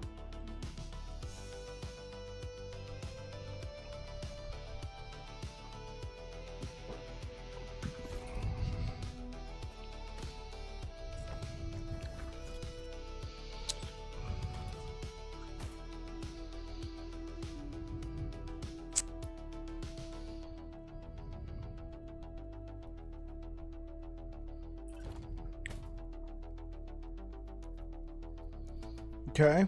It's got some potential. Turn this into health. Okay. We are now, ladies and gentlemen, going to attempt to turn that into physical pin with bleed. It didn't happen. What about now?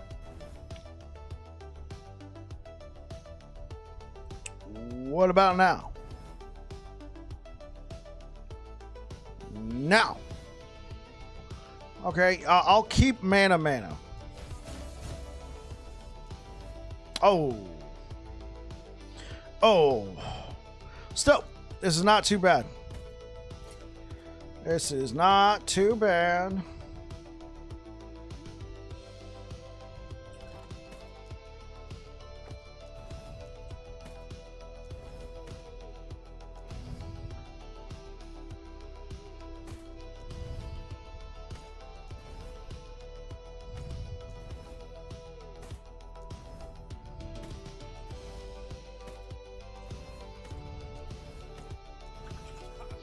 What are you up to today, Mr. Blue Beyond?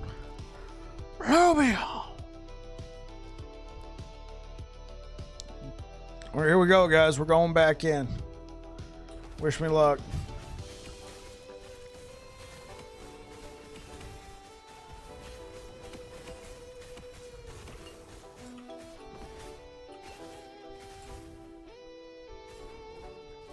Farming up for the next build. Yeah, I'm pretty much doing the same thing. I was trying to get a better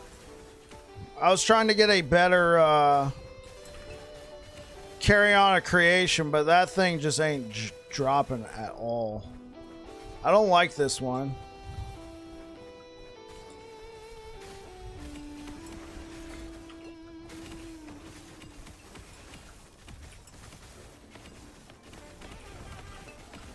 Oh, no, no, no. Please die. Please die.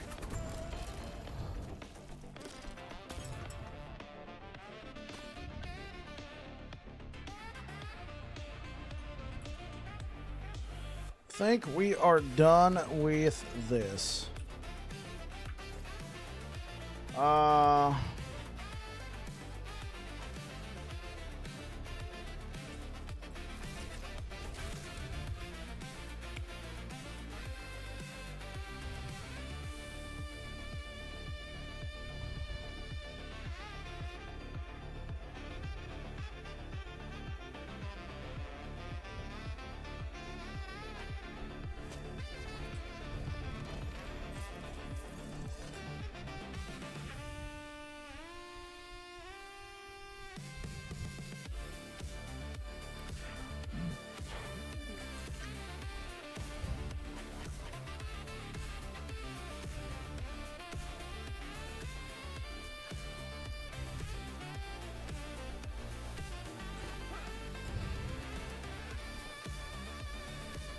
Alright, we got another one over there, and then I guess we could start pushing out this way. Yeah, so what's the next build going to be, Blue Beyond? True, but the gap between Aberoth Corruption and Uber Aberoth is too big. Oh, no, I agree with you. I agree with you. I agree with you, Simon. Yeah, the game could always use some new activities.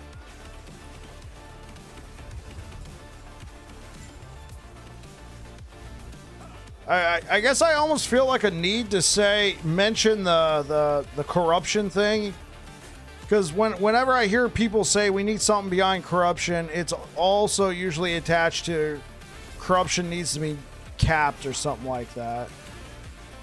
And so I guess I feel like I have to point out that I feel like that's why Last Epoch is still here, because there's uncapped corruption. There's people who want to push a build as far as possible, along with all the build diversity that is in the game.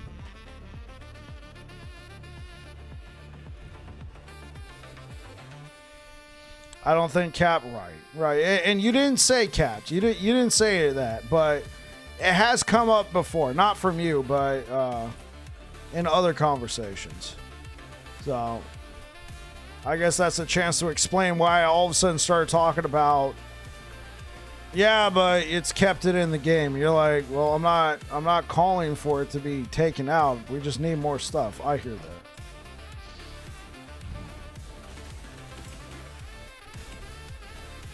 Hope they add a new boss harder than Aberoth. Harder than Uber Aberoth? Really? Yeah, I knew you were good at the game, but holy, if you're eating Uber Aberoth for breakfast and you want a harder boss, man, you know, more power to you. Not Uber. Okay, just harder than regular Aberoth. Something in monos to hunt. Like a beast? No, I'm kidding. I'm kidding. I know what you're talking about.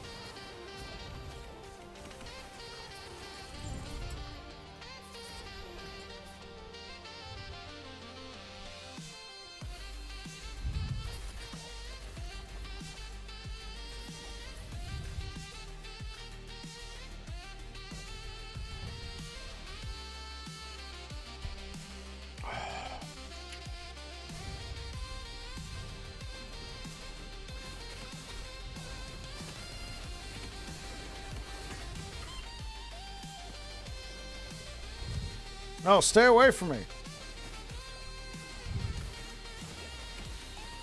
Oh my gosh. Oh, I hate this one with the whirlwinds. I think I could still kill him, but I mean, this one sucks. Progressing a game always needs more progressing. Yeah, exactly.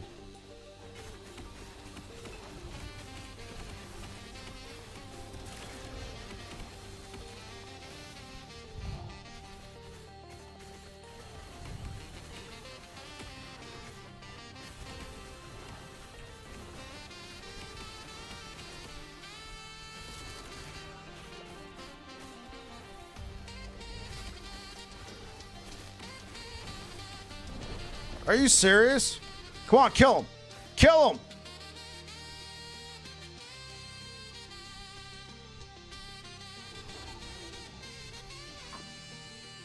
And it doesn't drop anything. How did I die? I died to a burning whirlwind that dealt 3,642 damage. I have 3,657 health. Balanced. I didn't block it.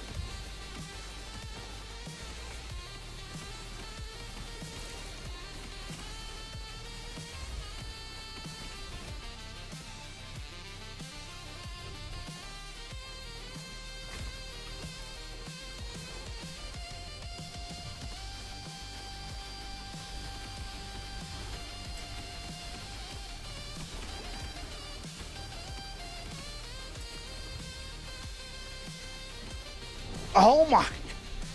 I put 1 foot in there. 3,829 damage. You gotta be kidding me. Why do they give it such massive AoE? I can't even progress. Why do they give it such massive AoE and you die instantly? I understand it's probably that bug system, but man, that is super frustrating. And why the hell are we finding out about mobs damage being bugged from a freaking Reddit reply, man?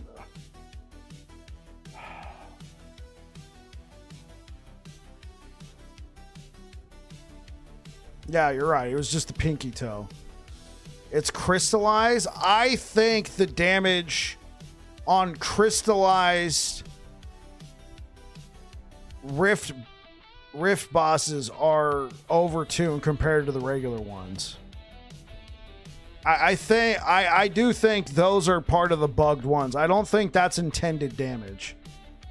Yeah, rift beasts are on, like, yeah, because like in regular monoliths, I breeze through the rift beasts. No issues. Now that particular mob type, when it does the spinning cold things of death, can somebody link that Reddit post? Hey, what up, Real Ranger K? Yeah, I mean, I heard about it. I think Grez told me. Grez can link. He is he's a subscriber.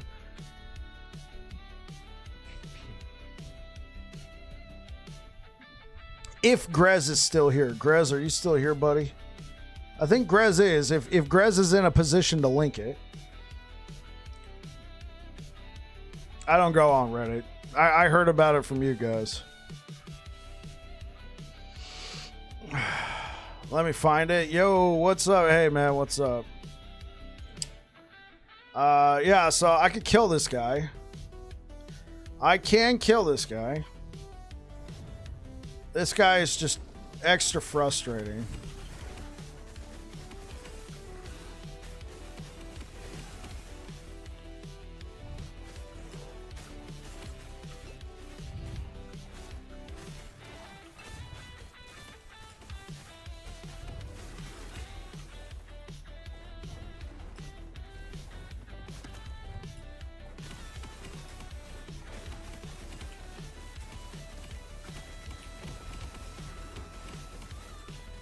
Oh, come on. No!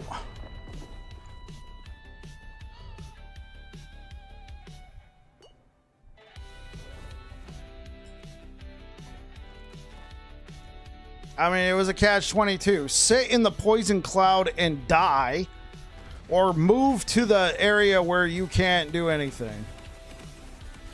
This thing just has too much health, and it does way too much damage. Look, I tried to move out the way, and it lagged me back in.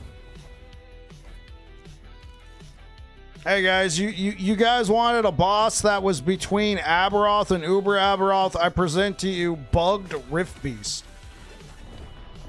Balanced. Absolutely balanced, guys. I died in one bite. 4,059 damage.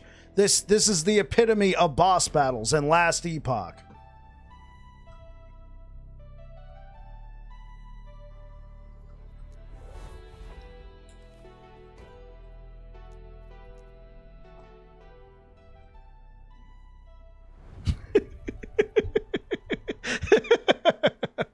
It was a bit of, it was a joke, but I kept a straight face. I didn't want people to go like, wait, is he being serious?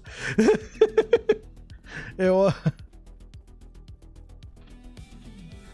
Oh, okay.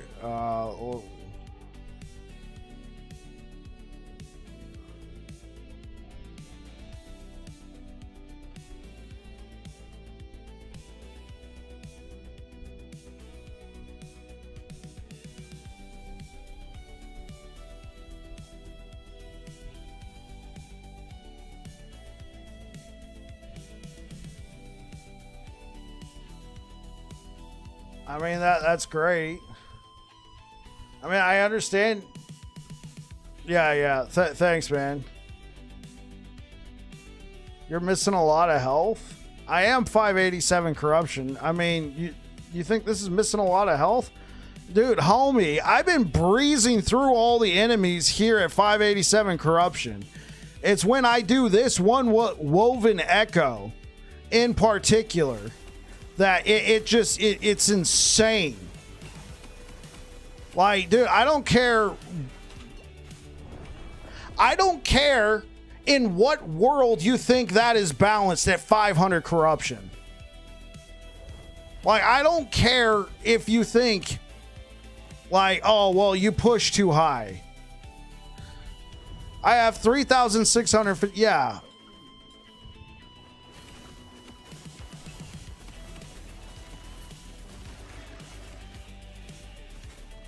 Yeah, so have I. Well, maybe a little bit higher, like 3.8, but the point still stands. One thing I don't have with this build is 100% block. No, that's a lot of damage. What did he hit me with? Oh, I got hit by the whirlwind. The whirlwind did 3,111 damage.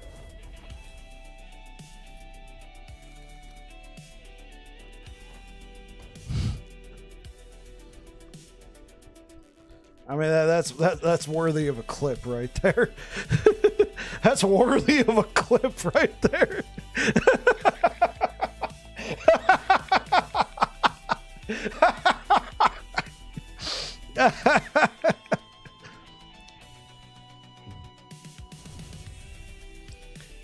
I think what I'm having a problem with, Real Ranger, is if they knew about it, why are we finding about it from a Reddit post reply?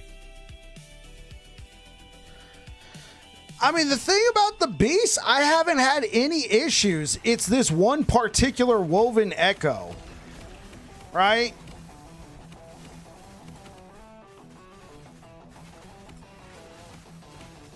I usually kill him so fast.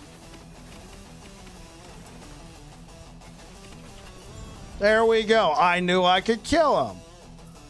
You better have dropped me my gloves. He didn't drop me my gloves.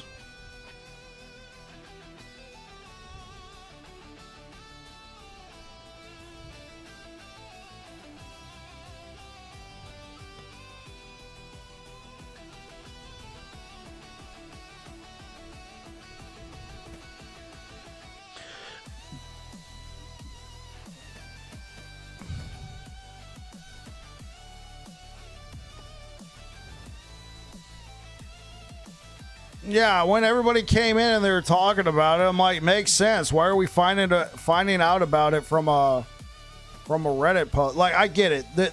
They started on Reddit, right? I don't use Reddit. So to me, it seems so foreign to make announcements on Reddit.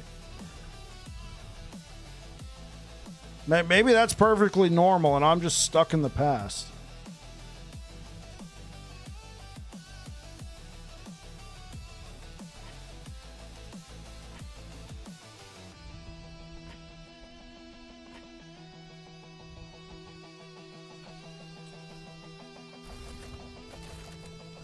Are they supposed to send out an Amber Alert about it? No, but how about a Twitter post?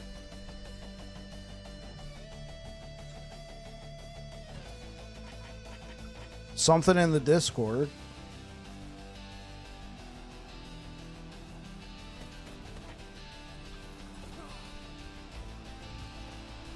Like, hey guys, we've heard your feedback. Yes, we agree the monsters are doing too much damage. Turns out after some investigating, there is a bug. We have a plan to fix that coming out in patch. What'd they say the patch was? Well, let me finish this thought real quick. Coming out in patch 1.3. Gosh, that's a mouthful.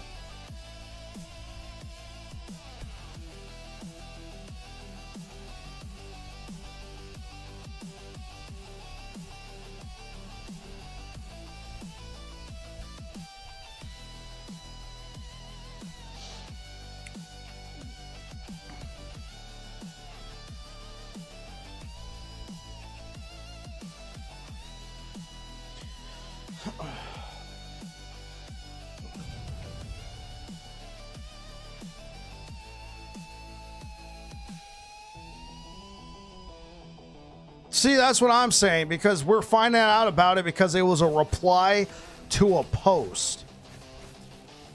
And yet there's been no technically official response.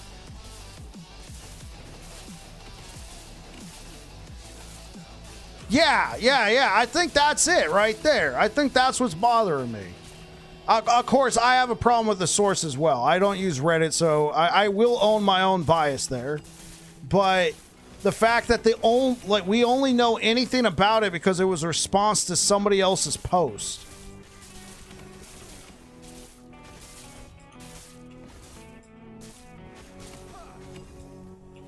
Well, in the fact that I feel like everybody and their mother, well, maybe not everybody and their mother, but I feel like a lot of people have been talking about this has been one of the main talking points. People think this is a feature. Like, people literally have been saying this is a feature of the game. They made it harder. And EHG has not said anything to rebuff that. And now they're starting to get enough complaints from people saying, I'm getting one shot at 200 corruption. Now it's like, oh, it's a bug.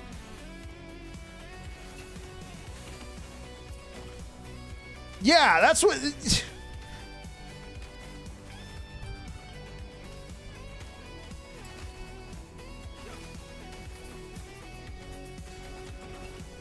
One question, what's the leech like after dropping bleed? You can, in my opinion, Simon, the only time you drop Bleeding Heart is when you have a Valdir's. And it is noticeable. You don't immediately fill your health back up. Right? You don't immediately fill your health back up.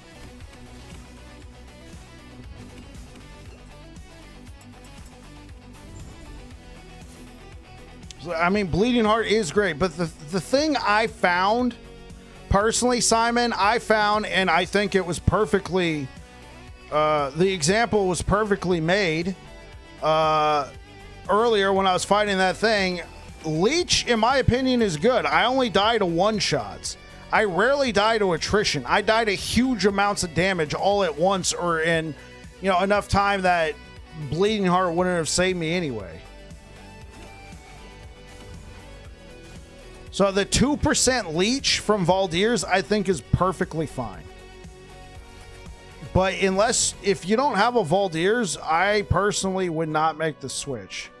I would stick with Bleeding Heart until you have a Valdir's.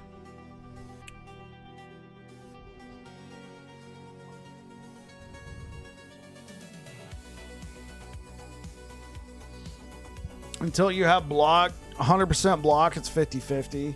I mean, technically no, but you're right. It's all or nothing.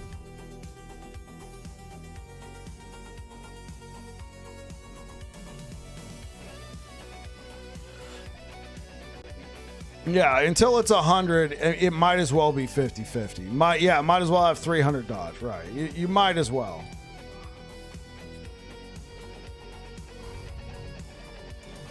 Yeah, that's perfectly fine. That's perfectly fine, Simon.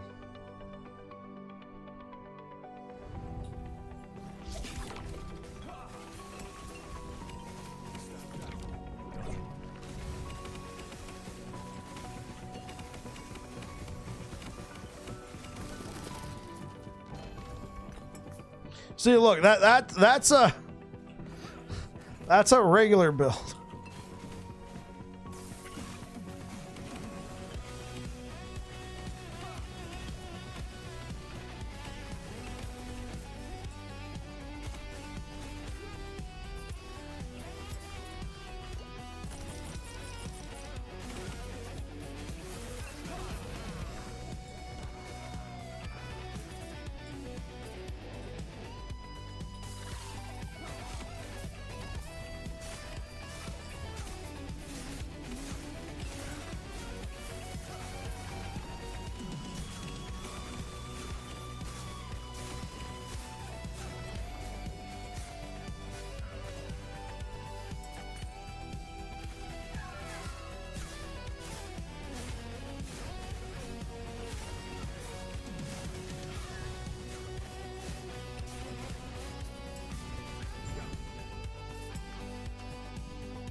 I like Sentinel for the freedom of gearing because resists are easy. I noticed that my Beastmaster build less freedom. Regardless, the new critter damage is way too spiky. Yeah, but I can soak stuff like the Dragon Emperor's Blast and die into a champion and Beast Riff. The one time you don't block, you can die from a white mob. That's some American math right there. 100%. He's not American, though. Saphicus is European, Blue Beyond. Yo, mate, I'm playing same build. Did they change anything this season? Or you don't have to do the last three? They did change 7. Yeah, 7. They did change the freaking Blue Beyond. Yeah, 7. They did change it. You just got to kill 1 now, and then you're into empowered. If you feel like you're still not strong enough, stay in 90s. What's the minimum requirement to enter empowereds? That depends on your build. I went in at level 79 or something, and I was doing just fine.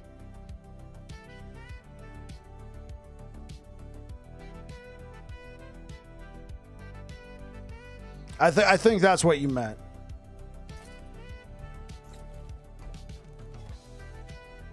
Yeah, no. 7, you're not alone. I finally dropped 1 pair of gloves in Corruption 100. I dropped it in a Corruption 100 zone, right? I dropped it in a Corruption 100 zone, and that was it. I had pushed this timeline to 350 Corruption, nothing. I went up here, I did 1 thing, and I dropped it, and then I haven't seen one since. Yeah, that's what he's asking, Savicus. He's asking if they changed it. Yeah, it feels like it. I found the permanence of primal knowledge. I found 5 of those. I have so many of those. They fixed the explode bug? I didn't know it was bugged. What's the bug?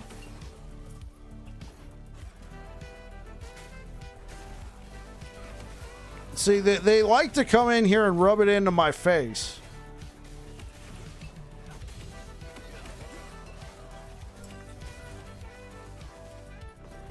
Used to explode on your character location, does it? I don't really notice. I honestly don't really notice. I have so much AoE in the build that it's hard to tell. We got the smites, we got all that. I can't really tell. Good old Unity engine, yeah.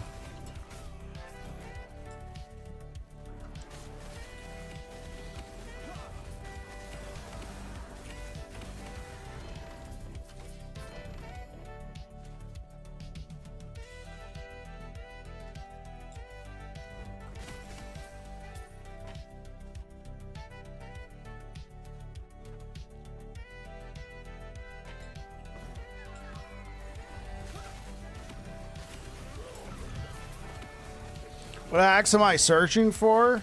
Oh, I'm just picking up a couple different axes. There's not... Right now, I think the best in slot 1 is still the Dragon Bone axe. But I have been running into some one-shots.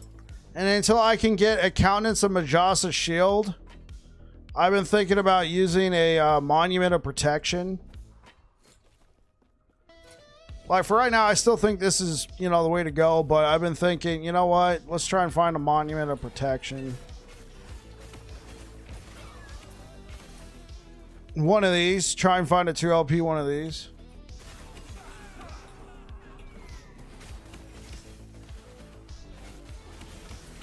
Pick them up, put them in the turtle, see if I get 2LP.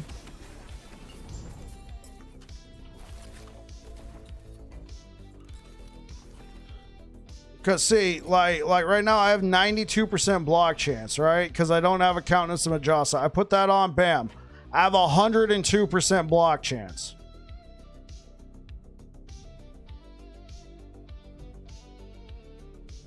Yeah, it's an axe.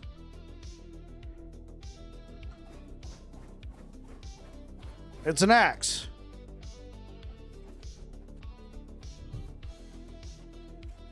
I would have 100% block chance with this, and I've been running into a lot of, oops, you're dead.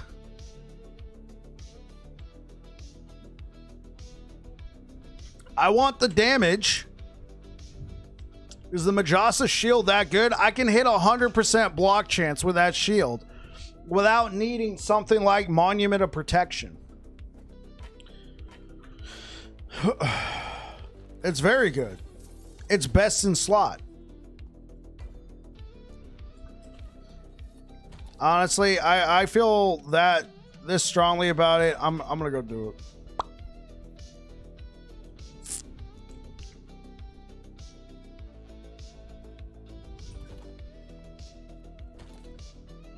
I mean, I wish I had T7 chance to bleed, but this will do. A lot will do, pig.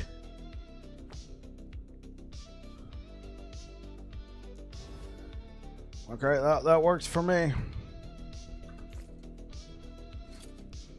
There's no good unique axe wise. I mean, if you could get like a 3LP version of this, then I mean, you might be fine with it. But for the most part, I say Dragon Bone. That implicit's good. I mean, there's also the Undisputed axe. I don't think I have one.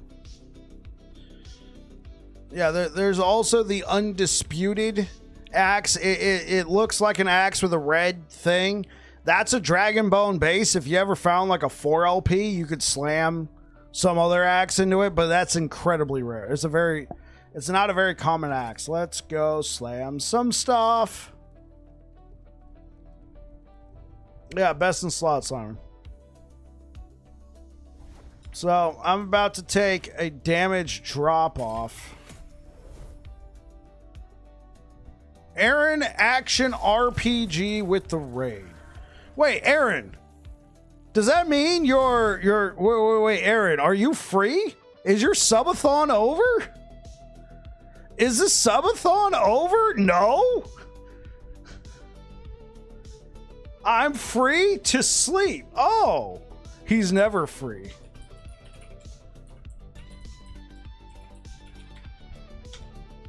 Never. Thank you for the raid, Mr. Action RPG. Sir Denarius, thank you for the follow. Oh, they're allowing me to sleep. Get some sleep, man. Thanks for the raid. Welcome on in, Raiders. I'm Babbling Bike, and I play a lot of Sentinel. Have a great stream. Appreciate it.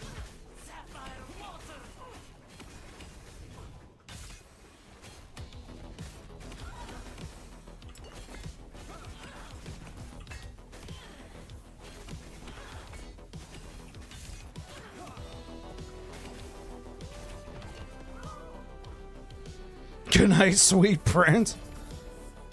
Hey, what up, Axor? How's it going?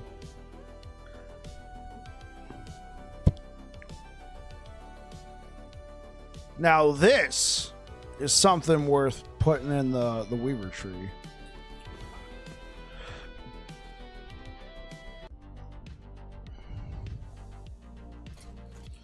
Well, guys, we don't really have a slams with bike for you because it's a 1 LP. Rip. All right. I'm going to lose some bleed chance. I'm losing about 200% bleed chance. Well, no. I'm losing like 120% bleed chance, but I am losing 140% increased damage over time. Yeah, so we are losing some damage. Yo, is Mo cool? Thank you for the follow. We'll see if this is worth it. How you guys doing today? What was Aaron playing?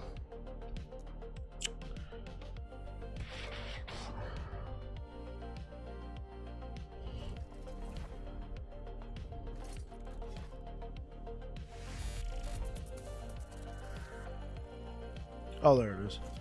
The walk-ins. He's playing Reflect Walking Simulator. All the meta builds. Yo. Mars, thank you for the follow. Axor, thank you for the follow. Copper Balls, great name, by the way. Thank you for the follow. He's playing some kind of Thorn Spriggan nonsense. That sounds about right. Saphicus played that.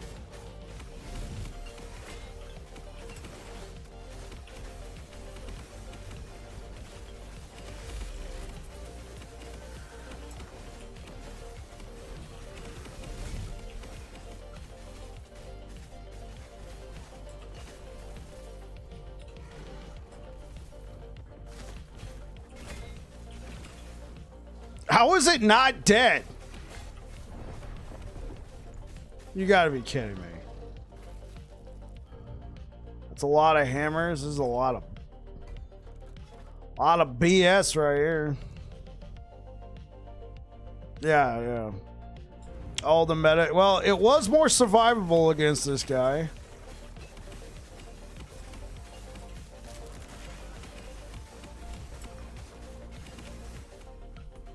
I really need a Majasa shield.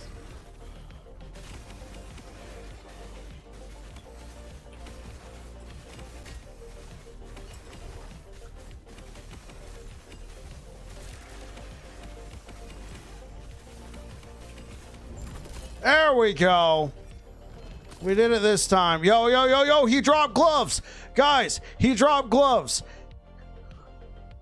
What do we think? Did I finally get a pair of Carrion gloves? Have you tried the one where the hammer spins around you? It felt better. It's what I actually recommend, but I don't have enough mana sustain.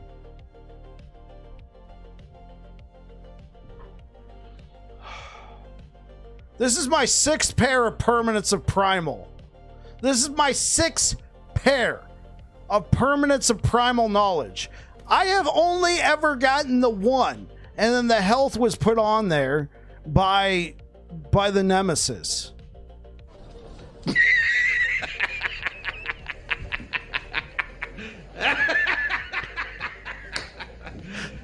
You serious? This dude.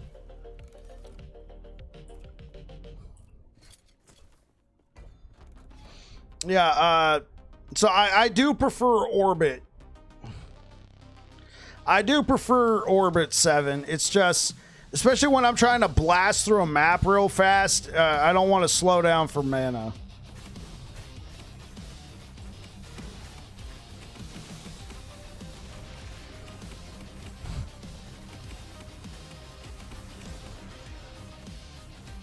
You're always at full mana? What's your mana sustain? You got 6 points? Yeah, see, I don't have mana regen on my rings yet.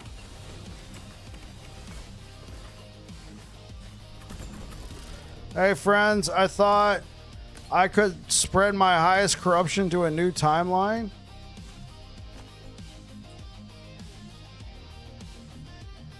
Well, 7, are you using Abyssal Echoes frequently? And are you using an unspec Shield Rush?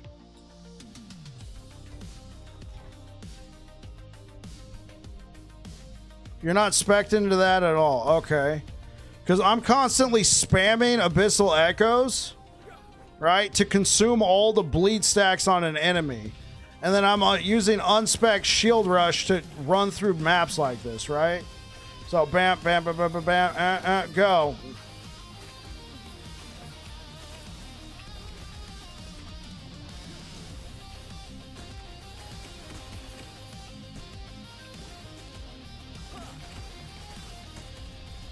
Right now, my mana's cost 0.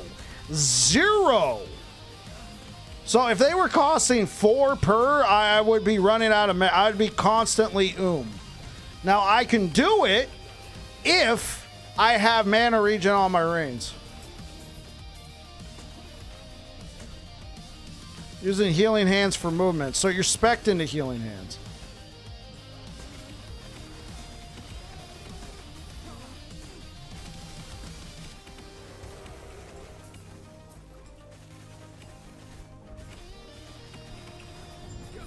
And we're out. That's why I don't take Orbit at the moment.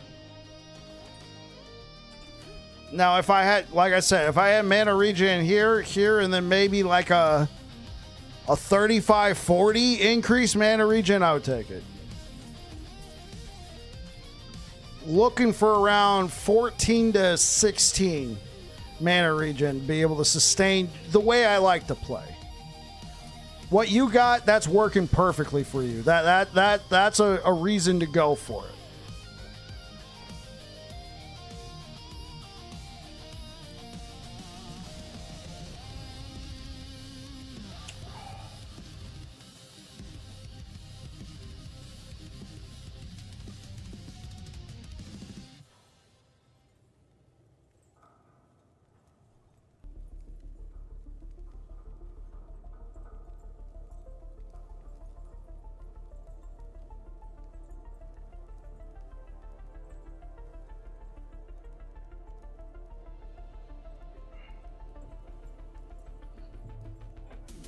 All right.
I like the set and forget it playstyle of spiral hammers. Oh, I agree, Simon. I do too. And once I have enough mana sustain with the way I like to play the build, I'll take it as well.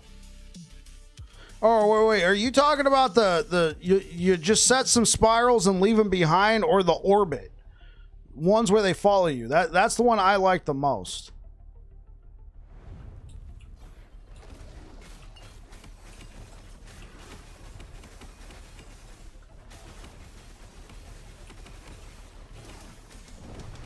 I got hit by one thorn. Are you serious? I have 100% block. It did oh my gosh. Well.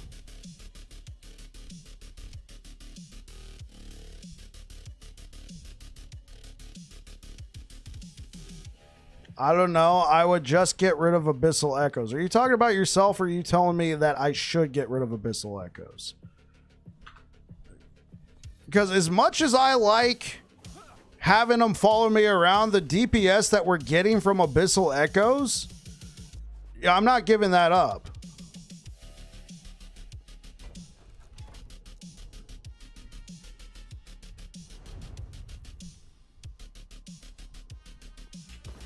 If I was you, I would try it how you like it. I do like it, but I'm not giving up Abyssal Echoes.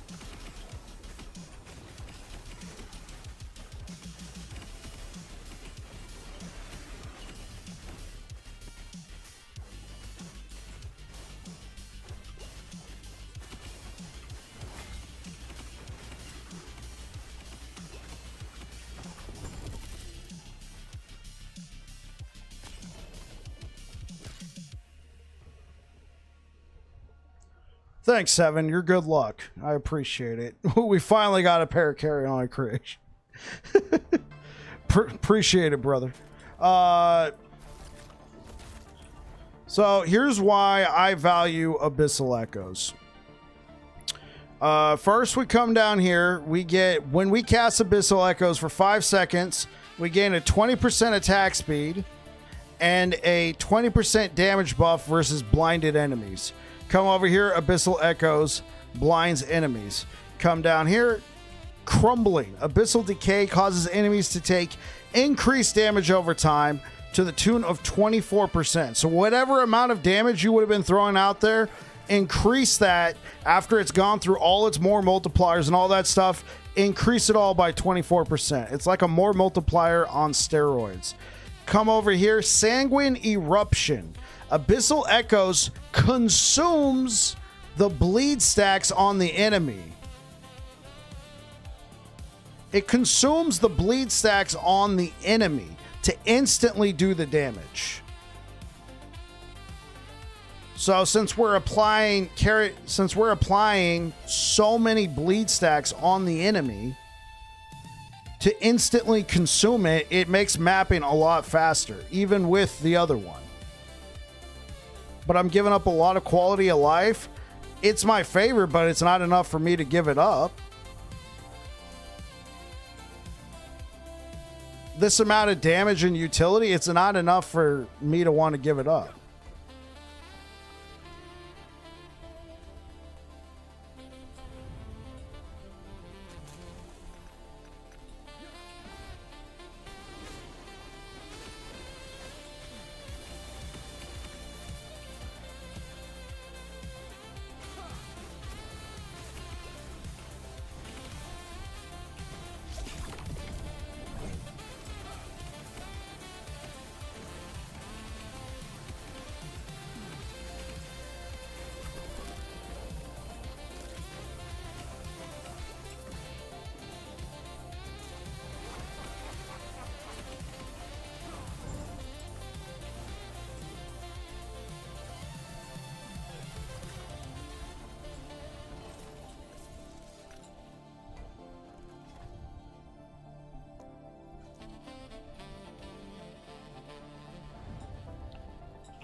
Whew.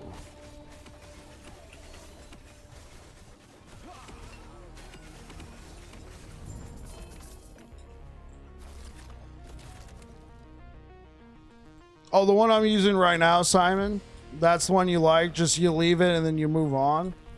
I think it's fine. I like the one that follows, but I know I can make it work once I get enough mana regen on the rings. Till then, I'd rather keep playing like, yo, Wonder Ginger, thank you so much for the follow. Oh, and Shefty, what is that, 8-bit or bit? Thank you for the follow. I didn't call you out earlier. Sorry, man. Thank you so much for the follow. Because in seasons past, when I've done this build, once I get mana regen on the rings, it feels a lot better, and I can take the one that follows me around. Yeah.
The Hammer MTX is great. You know, I like the MTX as well.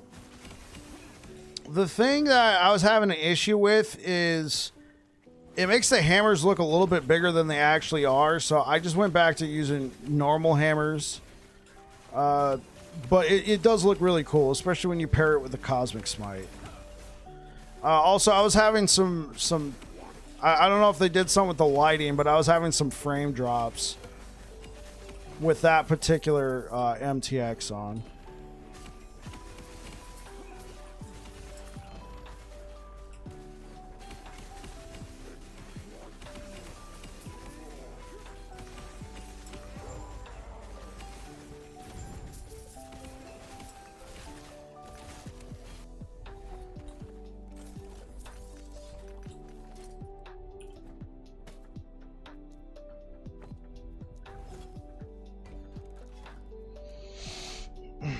You gonna play PoE 2? Eventually, 7. Eventually, I'll play PoE 2 this season. If there's enough interest in me to check it out, I'll check it out for a day. So what I had done before, I don't know how long you've been here, 7, to the channel. I'm gonna assume that you're on the newer side. So originally, I played PoE 2 for like a couple days. It was cool, very new. You just came here. Okay, awesome. I don't want to like be retreading, stuff. So originally I played it when it came out. Played it for a couple days. It was cool. I was having a lot of latency issues, and I didn't know if it was the brand new I didn't know if it was the brand new server, you know, brand new launch, servers were on fire and everything. And I just got the overall impression that not EHG, that Grinding Gear Games needed more time to cook. So I was like, you know what? I'll come back later and see what the game looks like later. This might be the patch, because very clearly Dawn of the Hunt, they're still trying to figure out where they want to go, right? They released the patch. It was pretty unpopular. It seems like they've done a lot more quality of life with this patch. So I might check it out for a day. I'm not really much of a PoE player, though. I did like what I saw in PoE 2, though. It did look like it had very good bones. That's why I wanted to check it out closer to release. And this might be one of those patches. I think I'll skip this PoE 2 league. I'm a PoE 1 and since 2013. First time for me. Wait, so Simon, you've played every Path of Exile league, including the 2 leagues on Path of Exile 2? And this is going to be the first one you skip? You dislike PoE 2 as well? See, I'm at the point of, I don't know if I dislike it or like it. I didn't beat the campaign. You got 8K hours in Path of Exile 1. That's the impression I got. That's the impression I got, 7, that if you really like Path of Exile, you might like Path of Exile 2 or not at all. It's like, maybe, maybe not, but they're trying to make 2 distinct different games. Right? They're trying to make 2 distinct different games, and it felt like Path of Exile 2 was starting to look like Path of Exile 1. Then they released Dawn of the Hunt. They released the Dawn of the Hunt patch. And they undid a lot of that. They wanted to slow the game down. Highly unpopular. It sounds like maybe they're trying to go in the opposite direction again with this 3rd league. I think they're just kind of stuck. They said they want to maintain both games, but they don't want both games to be exactly the same thing, right? It's not a bad game, but it needs cooking. So, I mean, we shall see. I think I might check it out, not this week, but, you know, maybe in a couple weeks I'll play it on a Saturday, see what it's like. Being that my last time I played it was, you know, on launch.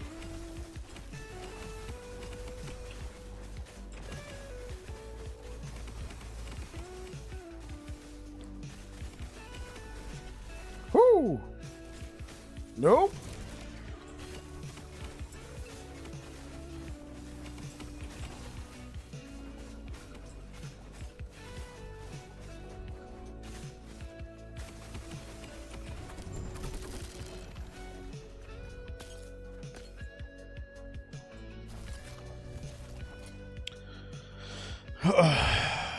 So next time we see a Nemesis, let's Nemesis this and hope for LP.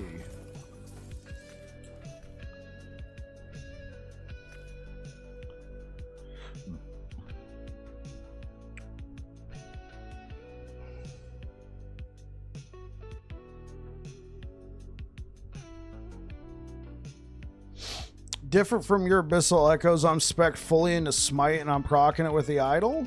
So am I, my friend. I got it right here. So am I. So I think the only main difference we got right now is you're spec'd. Yeah. I'm using an unspec'd Shield Rush. That's why it costs so much mana. I'm using it unspec'd. I think our builds are very similar. I think our builds are very similar because you're using Healing Hands with movement here, so it's probably on your hotbar, and I'm using Abyssal Echoes.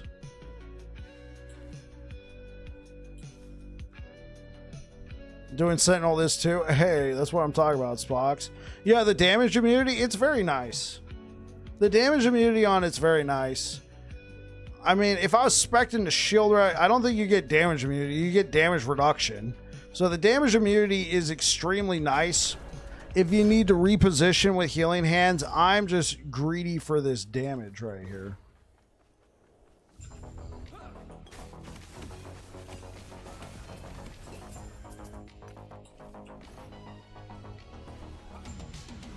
How to use the Temporal Sanctum keys? I'll show you. I'll show you right after this. But if you want me to explain it to you faster, it's on the stability bar. There's like a little green arrow. There's like a little green arrow on the stability bar of each timeline looking to escape. It's like a little green plus sign.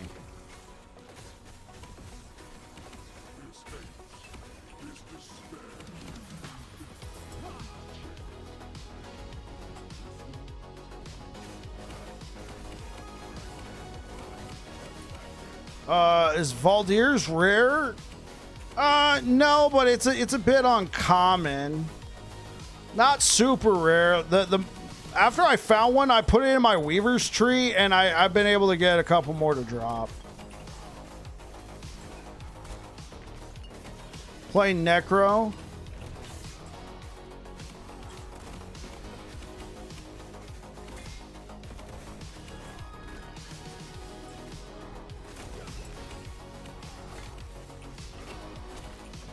Oops.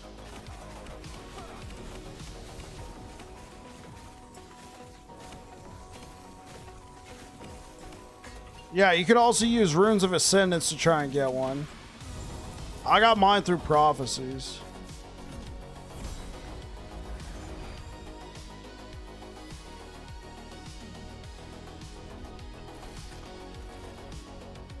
You got one and then imprinted it. Yeah, I imprinted one as well. So, hey, looking to escape. If you're still there, if you can hear the sound of my voice, this is what you're looking for right here.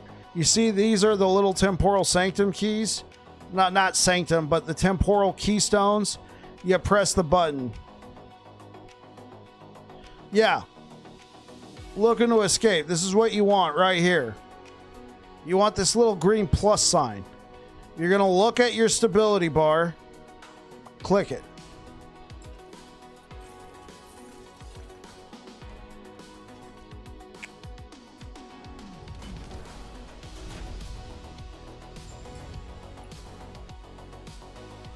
Am I using Thornslinger? No. While Thornslinger is a good belt, for me personally, I value more defensive affixes. So on this one, I got armor. Eventually, I'm going to put a Brewmaster's Buckle in this place, and I'll have I'll have 8 potion slots, vitality, endurance, all that good stuff. You got a Thornslinger with T7 health. Excellent. Yeah, that's very good. And then you get that +1 to physical skills.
right, 7. If you want to see what I'm wearing.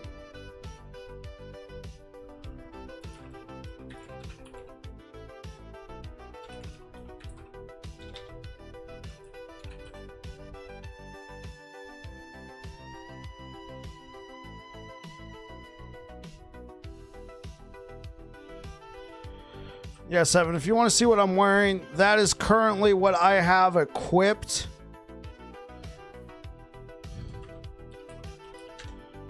And this is the in-game planner I put together. I'm only... What'd you try to post?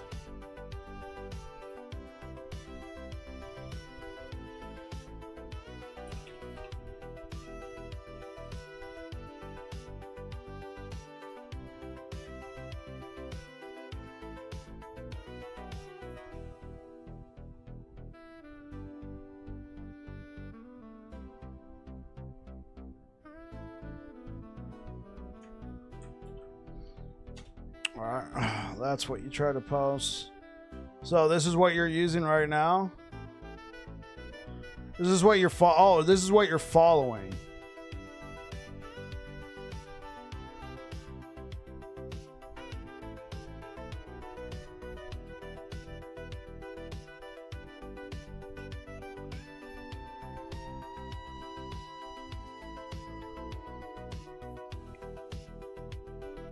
Yeah, I mean, it looks pretty solid.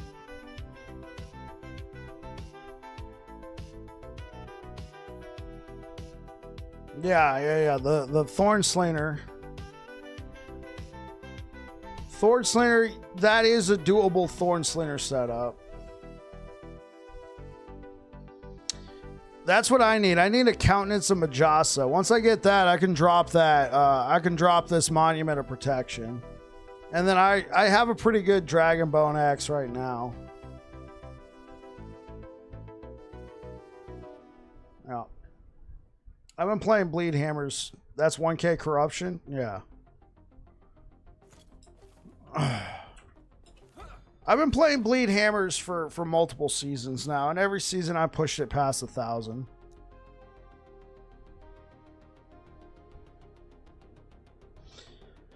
I'm not an ARPG only player. So many good games that I want to play too. You play JRPGs. What'd you think of Expedition 33, Simon?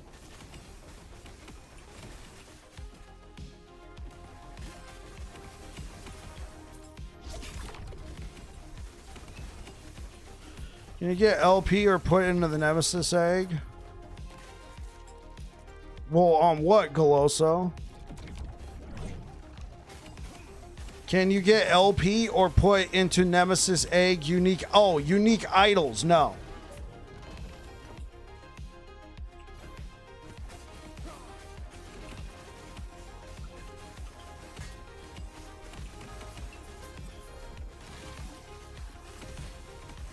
Played it, great game. Yeah. The dev sent me a key and I played it on stream for a little while. Unfortunately, I didn't get to finish it, but I mean, I still have it. I could play it when I want. I just, haven't found the time, or I have the time and I forget.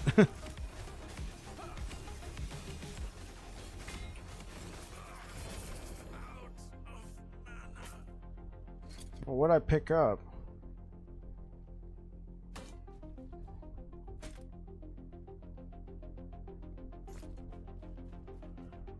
Last time we played that game with good graphics.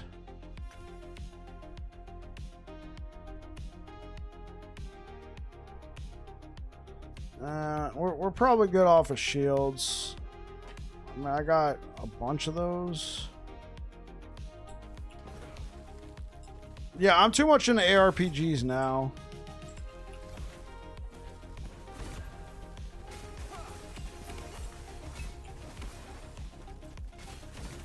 What do we get? Reduced bonus damage, taken, banish.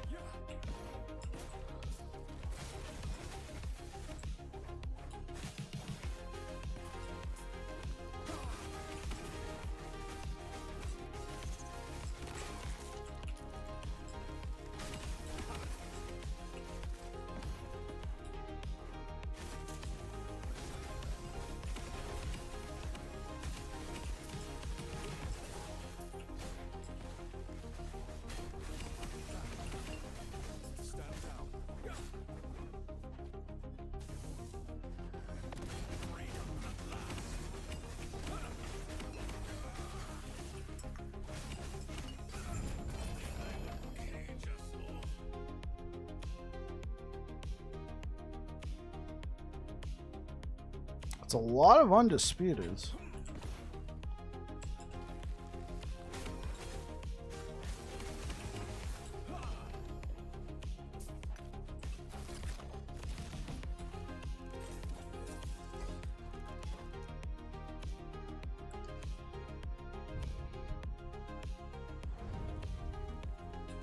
It's not the masterpiece everybody says it is? Really? That's your opinion on it, Simon? You don't think it's a masterpiece, just a good game?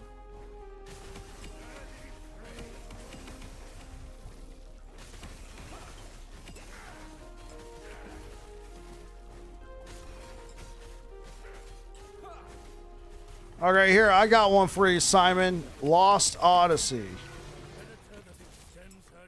It's a throwback. What do you think of that one?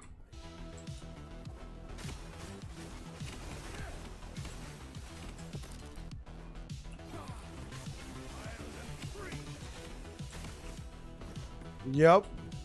That's all you think about it?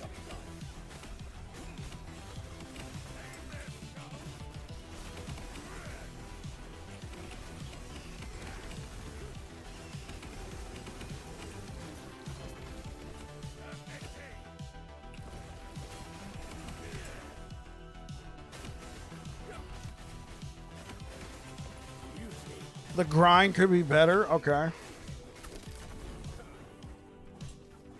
You don't know Lost Odyssey? Okay, what about Blue Dragon? Lost Odyssey was a JRPG on Xbox 360. It was released by the creator of Final Fantasy after he left Squaresoft, after they merged with Square Enix.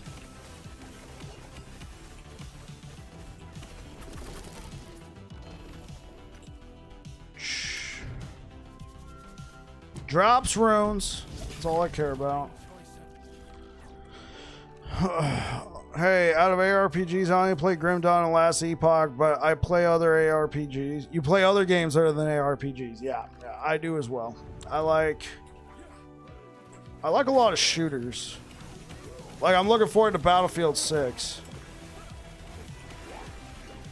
I got ambushed. Carrion?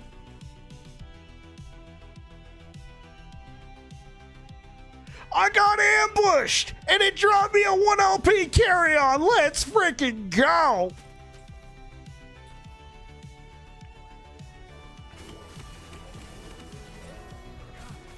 I'm finally getting my comeuppance, chat. I'm finally getting my comeuppance.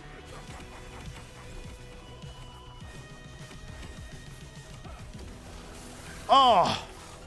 Bro, I want to get ambushed too. It's the Weaver tree. It's this node. Primordial ambush. You have a chance to be ambushed by a randomly evolved Rift Beast. Oh, okay.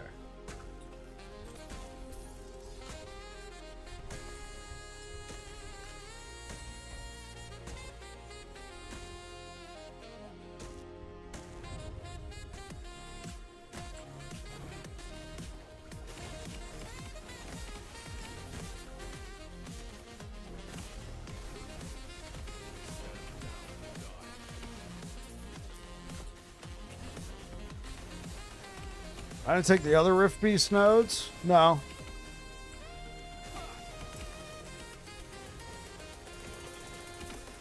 I took the drop chance nodes. Wait, did I get a Guardians? Yeah.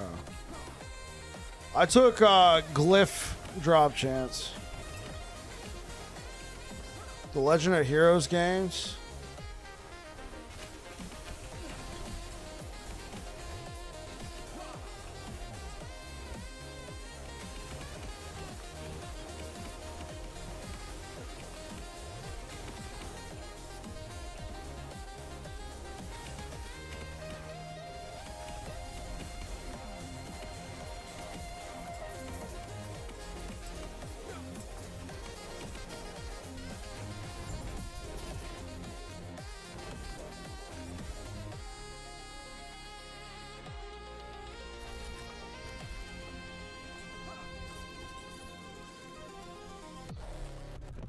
So you're talking about, which nose are you talking about? So I took this one. I only put one into this one because you can guarantee spawn the crystallized hearts. You can guarantee spawn the crystallized heart ones with Rampant Coast. And I put that one in my Weaver tree. Starting point, one right, one down. I mean, I did have points in this at one point, and I mean, I didn't really feel like it was much. I found like I personally would rather get more Woven Echoes and better drop chances on items, and then use the Woven Echoes. Then I've been using the Woven Echoes, nesting, not that one, Nesting Grove. You put this one down. It's really cool if you put it in your Weaver tree. It'll put guaranteed Rift Beast encounters in surrounding echoes. And then Rampant Coast, this is the one that I currently have in my Weaver tree. You just get to fight one, like right off the rip, and it can drop. I've gotten a lot of the primordial drops from this right here. So this is what I put in my tree. What does it do? Okay, so what you're looking for particularly are right here, the Woven Riches and Loomed Riches. You imprint a Woven Echo, so in this case, you just open your thingamabob, go over to Woven Echoes, then you can click and drag, right? You can click and drag, and it'll put these echoes in your tree that you can find just randomly. And so far, since putting Rampant Coast in, I have found 1, 2, 3, 4, 5, 6, 7, 8, 9, 10, 11, 12, 13, 14 of those encounters, and I have gotten a number of the drops, and I actually finally got one Carrion to drop when we were talking earlier. Does it add to? Yeah, it'll start adding to your existing tree. If you want it to go faster, you can reset corruption, but it'll start adding it to your existing tree. But you'll have to discover nodes. You can't just add it and then stuff that's there will pop up. But, you know, if I add it and then start pushing out that way, I'm discovering new nodes, and it could be one of them. So if you're just getting started, you can do the Nesting Grove one. You know, it'll put, you do that, and then the surrounding area. Here, I could show you. Where was it? Was it this one? No, that's Rampant Coast. It was this one. All right, this is a Nesting Grove. You click on it, you see this radius. These echoes had a guaranteed Rift Beast drop in there. They guaranteed pop up. It doesn't appear in arenas, other Woven Echoes, or Oribus.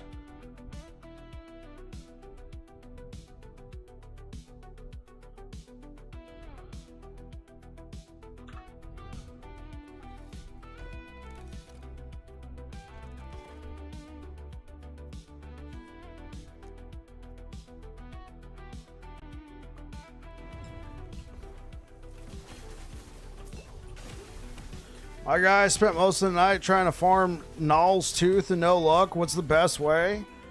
I assume you're back. No time to play these days. Yeah, I got you. Andrew, are you Circle of Fortune? I'm assuming that you are.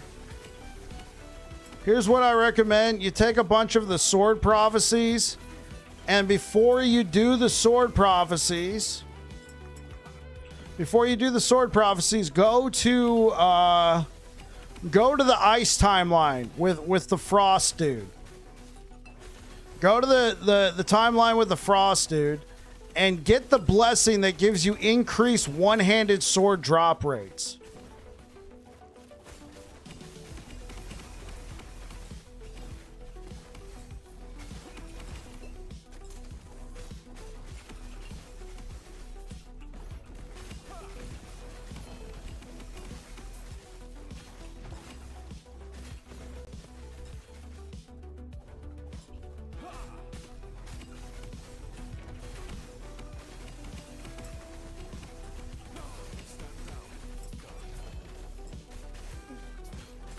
Which one is that?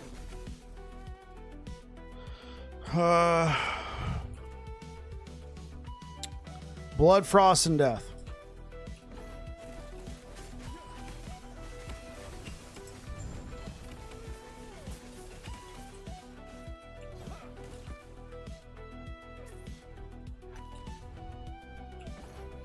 I'm trying to play around with a cold necromancer idea, and I'm doing a Google search. Your name popped up in an old planner. Good to see you live. Hey, what up, Thanos? My name popped up in an old planner for necromancer? Good lord. I mean, hey, glad you can make it here, Thanos, but the last time I played necromancer was forever ago.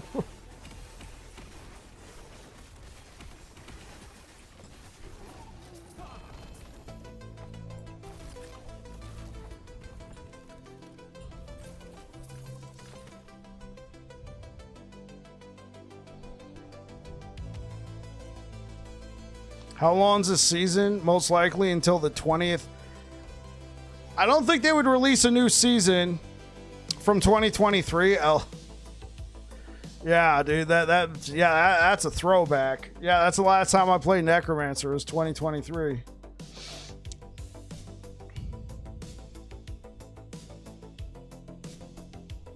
Most likely, I don't think they're going to release anything on the 20th because that means they would need staff on hand for when for support. You know, first couple days of the season. I mean, that's going to be a mess trying to deal with that and sending staff away on Christmas.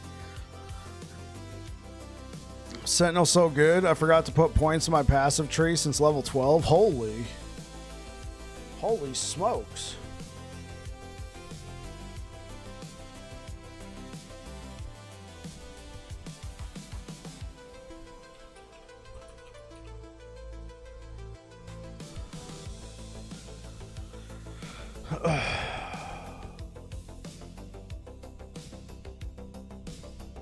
Yeah, I see what you mean. All right, guys, I'm out of here for tonight. I know, Thanos, you just got here, unfortunately, but it is getting late, and I got to get going. If you guys are over here on Twitch, I'm going to send you over towards Chuckles. Thanos, Chuckles knows a lot, especially about Acolyte. Go ahead and bounce some ideas off of him. I'm sure he can help you out. GG Jartik. Yeah, if you're over here on Twitch, say hi to Chuckles for us. I'll be back again tomorrow. You guys take care. Peace out. YouTube, thank you so much for the likes. Thank you for being here. I'll be back again tomorrow. You guys take care. Peace out.